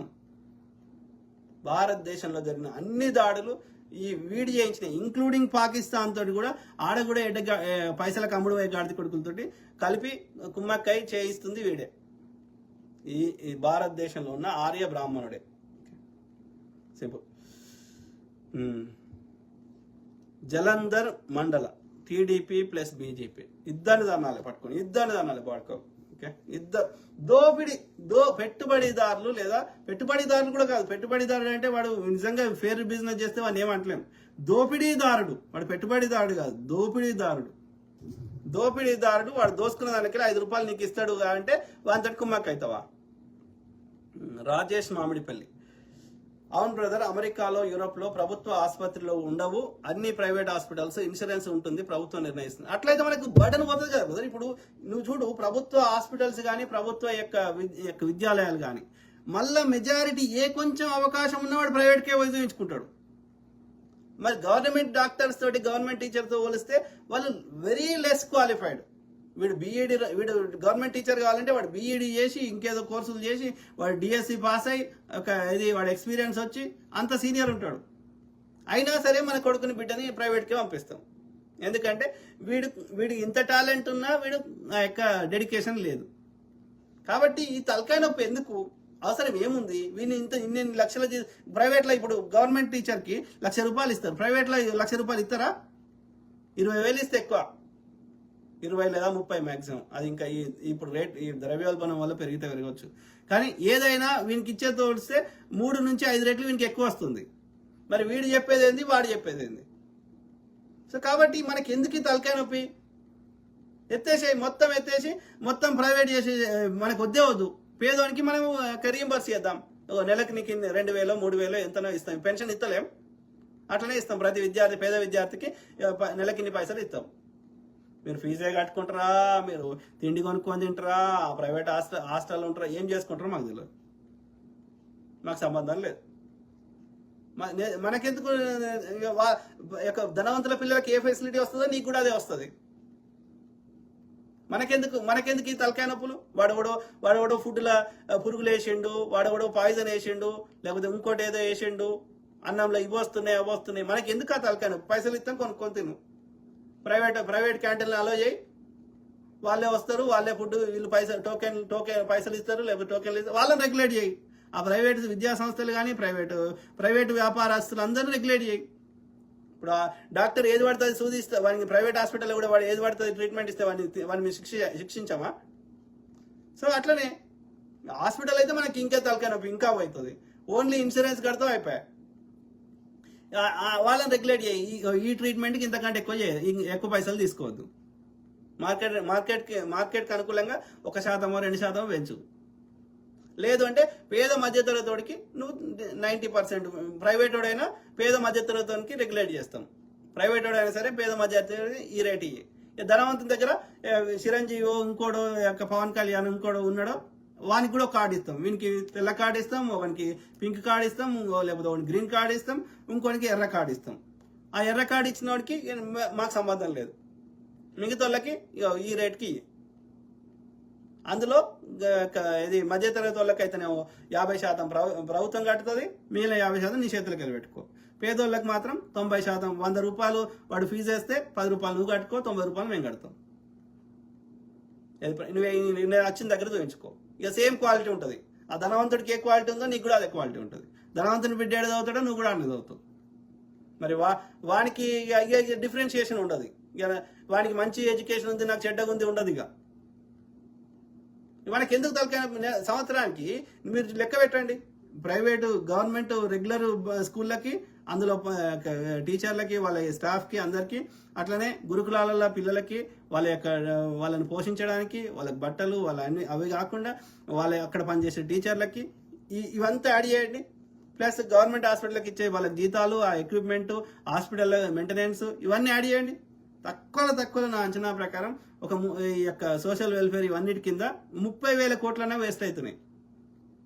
నువ్వు ఓన్లీ రీయింబర్స్ చేస్తే 10,000 కోట్లలో అయిపోతుంది. అది 20,000 కోట్లు మిగులుతాయి. 20,000 కోట్లు తెచ్చి మనం ఎవరైనా పెట్టుబడి వ్యాపారం చేసుకుంటా అంటే ఇది చేస్తాం, స్కిల్ డెవలప్మెంట్ చేస్తాం, ఇంకా ఇన్ఫ్రాస్ట్రక్చర్ బిల్డ్ చేస్తాం, ఇంకా అన్ని రకాలుగా అభివృద్ధి చేసుకునే అవకాశం ఉంటుంది. ఈ పంచిపెట్టే బదులు పంచిపెట్టడం కూడా సద్వినియోగం అవుతలేవు, అది దుర్వినియోగం అవుతున్నాయి, వేస్ట్ అయిపోతున్నాయి. అవును బ్రదర్, రాజేష్ మామిడిపల్లి బ్రదర్. లోకేష్ ముల్లపూడి, ఇక ముల్లపూడి, గొల్లపూడి, ఇదంతా ఆంధ్ర బ్యాచ్. ఎలా మంచి ఆ పేర్లను బట్టే చెప్పొచ్చు, అర్థమైందా? మోస్ట్లీ కమ్మోళ్ళే ఉంటారు. ఇక కమ్మ కాదంటే కాపు ఉంటారు. ఇంకా బాపన ఉంది అలా పర్సంటేజ్ తక్కువ ఉంటుంది. నీకు ఇక చూడండి మిత్రులారా, వీడు చూడు, లోకేష్ ముల్లపూడి అని ఉన్నది, ఆంధ్రోడు. ఓకే, ముల్లపూడి అంటేనే ఈ పూడిలా అన్నీ ఉంటాయి. అర్థమైందా? అదేంది, అప్పుడు శ్రీశైలం పోతే ఏదో ఉండే అన్ని ఏదో పేరు దోమల పెంట, ఆ పెంట, ఈ పెంట ఉంటాయి. ఈ పూడీలు వచ్చేసేమో గోదావరి జిల్లాల కాడ ఉంటాయి. సో నువ్వు అక్కడుండి మాట్లాడుతున్నవే, నీకు తెలంగాణ కాకుండా అక్కడేం పనే, కూసంతా దిమాగ్తో సోచు. అరే నీకు తెలంగాణ భాష రాకపోతే మాట్లాడకరా అయ్యా. నేను ఆంధ్ర భాష మాట్లాడతలేను కదా, మాకు కూడా వచ్చు. నాన్నగారండి తిన్నారా అండి, గట్టిగా చేశారా అండి, మీకు చిన్నిల్లు ఉందా అండి, దొంగ ముండ కొడక. మాకు రాదరా మీ లెక్క వంకర తిప్పరాదురా. మాకు ఎంత తిప్పినా యాస రాకపోవచ్చు, భాష వస్తుందేమో యొక్క ఏది దీర్ఘాలు తీసి, కానీ యాసను పట్టడం అంత ఈజీ కాదు కదా. Same thing with you. Okay, నువ్వు ఎంత కష్టపడ్డా తలకాయ కిందికి కాళ్ళు మీదికి పెట్టి మొత్తం రోడ్ అంతా దేకినా కానీ నీకు ఆ తెలంగాణ యాస రాదు. అర్థమైందారా? ఎందుకంటే నువ్వు ఈడ ఉడితేనే వస్తుంది, మళ్ళా సంక్రాంతి రాగానే తట్టబుట్ట సర్దుకొని వీక్తావు కదా, ఎట్లా వస్తుంది? రాదు. కాబట్టి సంక్రాంతికి ఎందుకు వస్తారో మొత్తం మీకు అంటున్నాం. మా మీద నీ డామినేషన్ ఏందిరా? నువ్వు ఈడ హాస్పిటల్ పెట్టుకుంటే ఆడ పెట్టుకోపో, ఈడ టీవీ స్టేషన్ పెడితే ఆడ పెట్టుకోపో, ఏడైనా నీ పైసలే కదా. ఈడ ఎడ్డి గొర్రెలు ఎక్కున్నారు. దొంగ ముండ కొడుకు. ముల్లపూడి ఈడ ఆంధ్రోడు. కాదురా భయ్, ఏడున్నా ప్రశ్నిస్తాం రా. కాదు, ఇక్కడ ఉంటే ప్రశ్నించొద్దని ఉన్నాదురా. అమెరికాలో ఏదో అయితే మోడీ ఎందుకు ట్వీట్ చేస్తాడు? అమెరికాలో అది హౌడీ మోడీ అని ట్రంప్ ఆర్గనైజ్ చేస్తాడు. ఇండియాలో నమస్తే ట్రంప్ అని చేస్తాడు. ఏం పని? చంద్రబాబు నాయుడికి మొత్తం సింగపూర్లో తెలుగు ప్రజల యొక్క మొత్తం సంపద కొల్లగొట్టుకుపోయి సింగపూర్లో ఎందుకు పెట్టాలి? లోకేష్ అమెరికాకి ఎందుకు వస్తాడు కదా? తానాలు గీనాలు ఈడెందుకు కదా? మీ చెత్త టీడీపీ వాళ్ళ కార్ ర్యాలీలు అమెరికాలో ఎందుకు? బాగుందా? నస్తుందా? మనం చేస్తే సంసారం, పక్కవాడు చేయకముందే వ్యభిచారం కదా. దొంగ పడుకో. ఏడున్నా ప్రశ్నిస్తారా అయ్యా? నేను స్టూడెంట్గా ఇంజనీరింగ్ అయిపోయాక మాస్టర్ చేయడానికి అమెరికాకి వచ్చిన. నాకు పిల్లలు ఈడున్నారు, నేను ఇక్కడ ఉన్నా కాబట్టి నాకు బరువు బాధ్యతలు ఉన్నాయి కాబట్టి నా పిల్లలకి వాళ్ళకు ఒక దారిలో చూపెట్టాలి కాబట్టి ఉన్నా. నాకు ఏ అవకాశం దొరికినా వస్తా, ఈడున్నా ప్రశ్నిస్తా, ఈడున్నా ప్రజలు చైతన్యం చేస్తా, ఆడికి వచ్చినా ప్రశ్నిస్తా. అర్థమైందా? ఏడున్నా నా లోపల ప్రవహిస్తుంది తెలంగాణ రక్తమే. కాబట్టి ఈడుంటే ప్రశ్నించొద్దు అనేది ఏదైనా చట్టం ఉంటే తీసుకురా. ఇంకా అప్రిషియేట్ చేయాలరా లుచ్చనా కొడక. ఈ అమెరికాలో లక్షల మంది యొక్క భారతీయులు ఉన్నా నాకెందుకు లేని వాని సొంతం వాని కొంపటే వాడు చూసుకుంటున్నాడు. అట్లాంటిది 7 సముద్రాల అవతలండి కూడా నా దేశం గురించి ఆలోచిస్తున్నాడు అనేది ఇంకా అప్రిషియేట్ చేయాలి లుచ్చనా కొడక. ఏ దేశం ఎగినా పొగడరా నీ తల్లి భూమి భారతిని అని ఎవరు రాయప్రోలు సుబ్బారావు అంటే ఆయన ఆంధ్రోడే రాసిండు. మరి వాళ్ళు చెప్పి అంత పెద్ద మహనీయుడు చెప్పింది తప్పారా? ఆ స్పేస్లోకి పోయి మై ఇండియా ఫ్లాగ్ అని చూపెడుతున్నారు. వాళ్ళు ఎవరో ఎవరెస్ట్ శిఖరం ఎక్కి ఇండియా ఫ్లాగ్ అని చూపెడుతున్నారు. వీడేమంటున్నాడు? తెలంగాణలో మాత్రమే చూపెట్టాలి, ఇంక ఏడ చూపెట్టొద్దు అని చెప్తున్నాడు. ఏం మనిషిరా? ఏం మనిషివి? అంటే నీ దోపిడిని ప్రశ్నిస్తే ఇదే చూడు. ఆడుంటే నేను చెప్పిన కదా స్టార్టింగ్లో, ఆడుండి ప్రశ్నిస్తే ఈడికి రా అంటాడు. ఆడున్నోడు ప్రశ్నించిండు అనుకో, తెలంగాణ శ్యామ ఎవరైనా ప్రశ్నించారు అనుకో, నువ్వు ఈడెందుకున్నావు? తులసి చంద్ ప్రశ్నించింది అనుకో, ఏమంటారు? అగో నువ్వు కమ్యూనిస్టు, నువ్వు కాబట్టి నువ్వు కమ్యూనిస్టు దేశమైన చైనాకు రష్యాకు అంటాడు ఇలాంటి కొడుకు. అంటే నీ దోపిడీ ప్రశ్నిస్తే ఆడున్నోని ప్రశ్నించొద్దు, ఈడున్నోని ప్రశ్నించొద్దు. అరుంధతి రాయ్ ఎప్పుడు 20 ఏళ్ల కింద మాట్లాడిన మాటని ఇప్పుడు ఆమె జైల్లో పెడతా అంటాడు. ఆయన చచ్చిపోయే టైంలో వదిలేసిర్రు ఆ ప్రొఫెసర్ సాయిబాబాని. ఆయన ఇప్పటికీ ఇబ్బంది పెడుతున్నారు. ఆయన పేరు ఆయన విరసం అధ్యక్షుడు. అని ఎవడు ప్రశ్నించొద్దారా మీ దోపిడిని? ఏం చేసుకుంటావు? అందరి సొమ్ము ఎక్కువ ఏం చేసుకుంటావు? మొన్న రామోజీరావు చచ్చిపోయిండు, నువ్వు ముల్లపూడి కూడా సావడారా? అందరిని ఇబ్బంది పెట్టి ఈ ప్రకృతి సంపద అట్లా అనుకుంటే ప్రకృతి మనకి ఇయనేయదు కదా. భూమిలో బంగారం పుట్టకుండా చేయగలుగుతుంది కదా, భూమిలో నీళ్ళు లేకుండా చేయగలుగుతుంది కదా. మరి ప్రకృతి అన్ని ఇచ్చినప్పుడు అవన్నీ అందరి కోసం ఇస్తే నువ్వు ఒక్కనే గుంజుకుంటా దాచిపెట్టుకుంటా అంటే ఎట్లరా? ప్రకృతి విధంగా ప్రవర్తిస్తా అంటే తోలు తీయరారా? లుచ్చనా కొడక. ఇప్పటి వరకు పోలవరం వాడు ఇది ఫస్ట్ టర్మ్ కంప్లీట్ చేయలే, మరి ఇప్పుడు ఎవడు ఆపుతుర్రా? లుచ్చ నా కొడుకు, దొంగ నా కొడుకు, పెళ్ళాన్నే చూసుకోలేనాడు దేశాన్ని ఏం చూస్తాడు అన్నాడు. ఇలా మోడీ అంత గొప్ప నాయకులు లేనని పోగొడుతున్నాడు. వీడు పిల్లనిచ్చిన మామని మోసం చేసిన లుచ్చ నా కొడుకు. మా బెల్లి లలితకి ఏమన్నదిరా? మా తెలంగాణ అస్తిత్వం గురించి గజ్జగట్టి పాట పాడితే సంపించిండు లంబడి కొడుకు. టీడీపీలా ఒక్కరిని కూడా సెకండ్ గ్రేడ్ లీడర్షిప్ లేకుండా చేస్తాడు. మళ్ళీ వీనికి ఏడో థ్రెట్ వస్తారని. ఎంతమందిని చంపించిండు లుచ్చ నా కొడుకు? మాధవ్ రెడ్డిని చంపించిండు, ఎర్రంనాయుడిని చంపించిండు. ఒక్కరినారా ఇద్దరినా? ఎందుకంటే వీడి మామకు మోసం చేసిండు కాబట్టి అందరు వీని లెక్క చేస్తారని వీడు అనుకుంటుండు. లుచ్చ నా కొడుకు.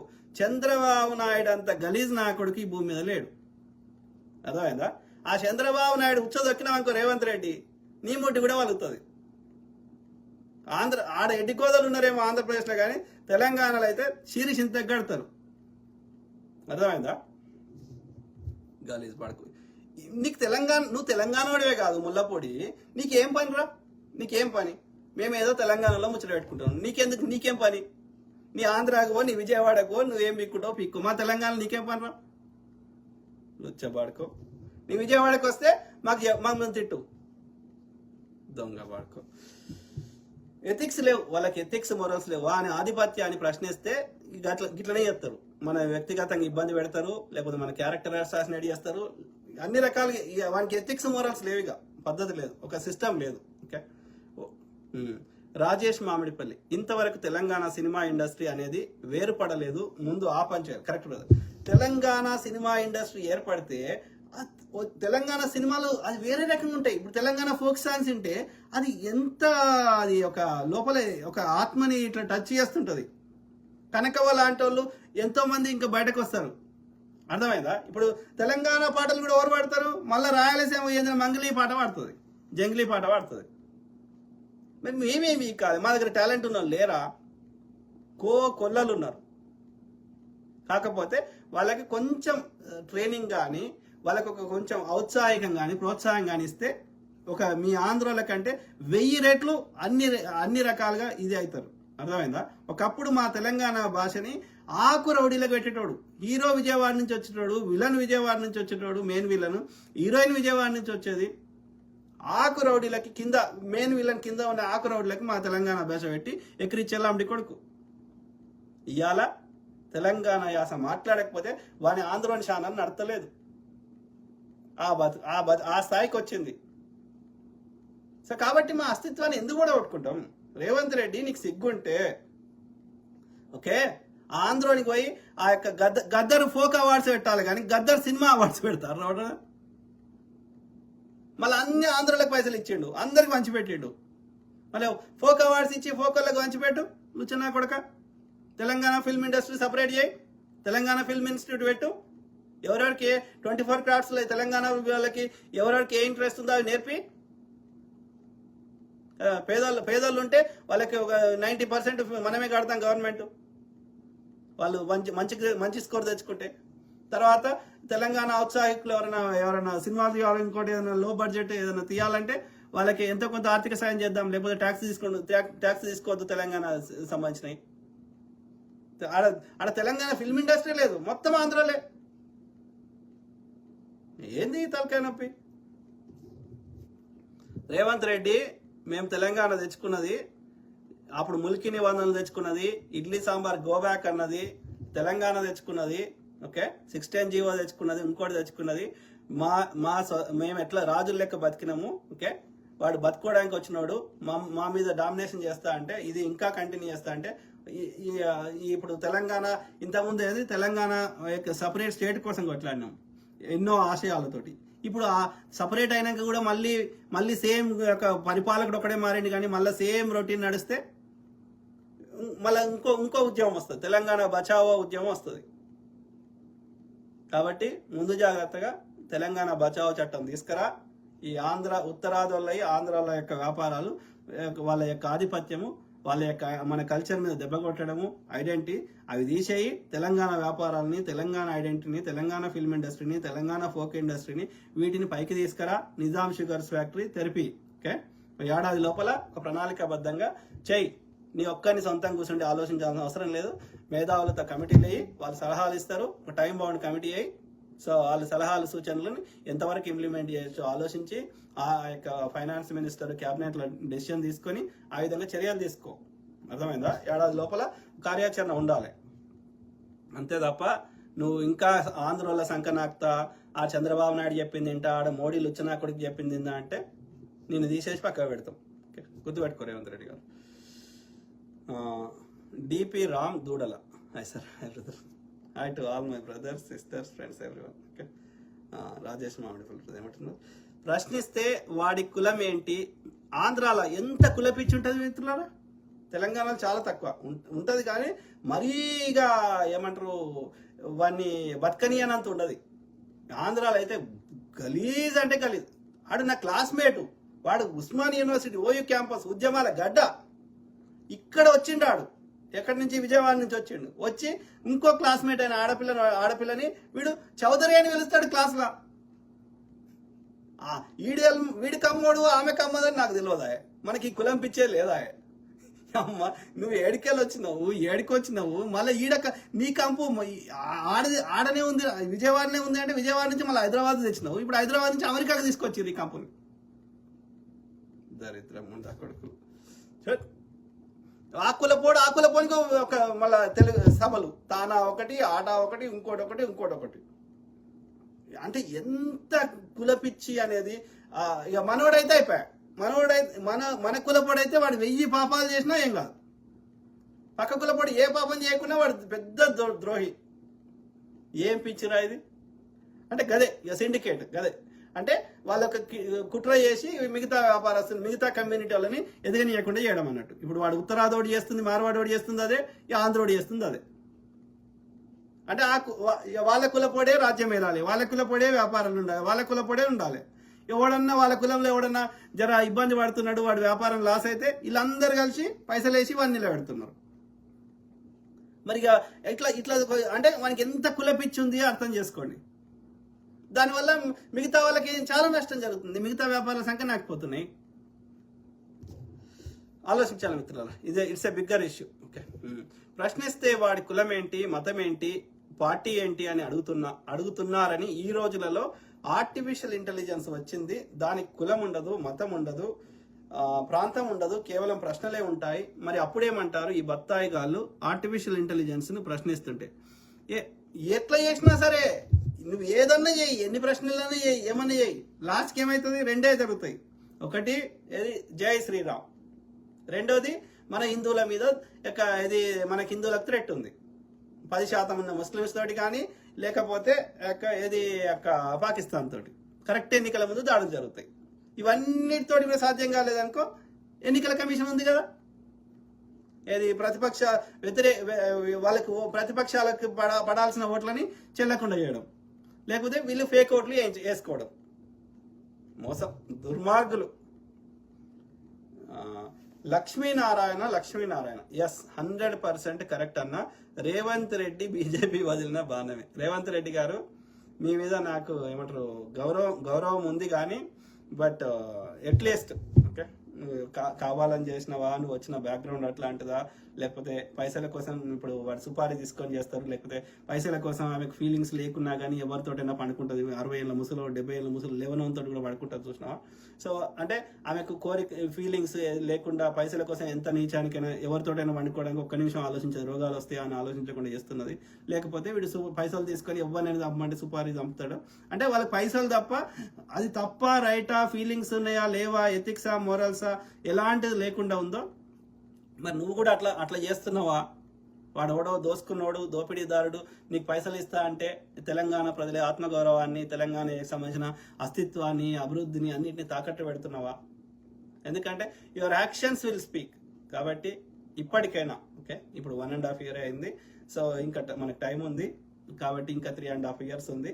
అట్లీస్ట్ లాస్ట్ 1 year మళ్ళీ ఎన్నికలు, తలకాయ నొప్పి అన్నీ ఉంటాయి కాబట్టి, రూల్స్ రెగ్యులేషన్స్ వస్తాయి కాబట్టి, అట్లీస్ట్ మిగిలిన ఈ 2 ఏళ్ళన్నా నువ్వు చేయాల్సినవి చాలా ఉన్నాయి రేవంత్ రెడ్డి గారు. కేవలం పైసలు వంచిపెట్టడం సంక్షేమ పథకాలు కాదు. సంక్షేమ పథకాల వల్ల ప్రజలు ధనవంతులు కారు, ఆడికాడికి బండి నడుస్తుంది. కాబట్టి అవి కూడా ఎల్లకాలం పంచిపెట్టలేము, ఎందుకంటే వచ్చేది పీకుతున్నది, ఖర్చులు అట్లనే పెరుగుతున్నాయి. కాబట్టి బతుకులు మార్చేటి ఇంతకుముందు నేను చెప్పినట్టుగా ఏమన్నా లాంగ్ టర్మ్లో మన తెలంగాణ ప్రజలు ఇప్పుడు నువ్వు ఇప్పుడు కోప్ పెట్టు, నువ్వు ప్రభుత్వ రంగ సంస్థనే పెట్టకు, ఈ యొక్క అమూల్ లాగా కోప్ పెట్టు, వ్యాపారస్తులకి అన్ని రకాల సాయం చేయి. ఇంతకుముందు ఎక్స్ప్లెయిన్ చేసినట్టు ఆలోచించండి. మీరు సొంతంగా ఆలోచించకండి, కమిటీ చేయండి, వాళ్ళే చెప్తారు. ఉన్నారు కదా మేధావులు, ఇప్పుడు ఇది విమలక్క గారు, ఇంకా అనేక మంది ఎవరెవరైతే ఇప్పుడు మన ప్రొఫెసర్ అరగోపాల్ గారు, ఇట్లాంటి వాళ్ళు తెలంగాణకి కోసం ప్రాణం ఇచ్చిన వాళ్ళు చాలా మంది ఉన్నారు కదా. అట్లాంటి వాళ్ళందరూ మెంబర్స్ ఎవరైతే తెలంగాణకి సంబంధించిన మేధావులు ఎవరైతే ఉన్నారో, సిద్ధారెడ్డి గారు, ఇంకా చాలా మంది ఉన్నారు తెలంగాణ మీద ప్రేమ ఉన్న వాళ్ళు అన్ని పార్టీలకు అతీతంగా. సో అట్లాంటి వాళ్ళందరినీ వాళ్ళని సలహాలు ఇవ్వమంటే ఇస్తారు కదా, మా తెలంగాణకి ఏది మంచిదో చెప్తారు కదా మేధావులు. సో ఆ రకంగా చర్యలు తీసుకోండి, మీరు సొంతంగా ఆలోచించాల్సిన అవసరమే లేదు కదా. ఆలోచించండి రేవంత్ రెడ్డి గారు. సో అది మిత్రులారా, ఐ కీప్ టాకింగ్, మాట్లాడుతూనే ఉంటా, ప్రతి అంశం మీద అవగాహన చేస్తా, అట్లనే మీ తరఫున వాయిస్ ఇస్తా. ఓకే, అందరు బాగుండాలి, అందులో మనం ఉండాలి. నా బంగారు తెలంగాణ, నా కోటి రత్నాల వీణ అన్ని రంగాల్లో అగ్రగామిగా ఉండాలి. ఓకే, మనం కాంపిటీషను విజయవాడ తోటి కాదు, అహ్మదాబాద్ తోటి కాదు, మన కాంపిటీషను అభివృద్ధి చెందినటువంటి ఒక లండనో, లేకపోతే ఒక న్యూయార్కో, ఒక షికాగోనో, ప్రపంచం ఒక దుబాయో, ఓకే, వాటితోటి మన పోటీ.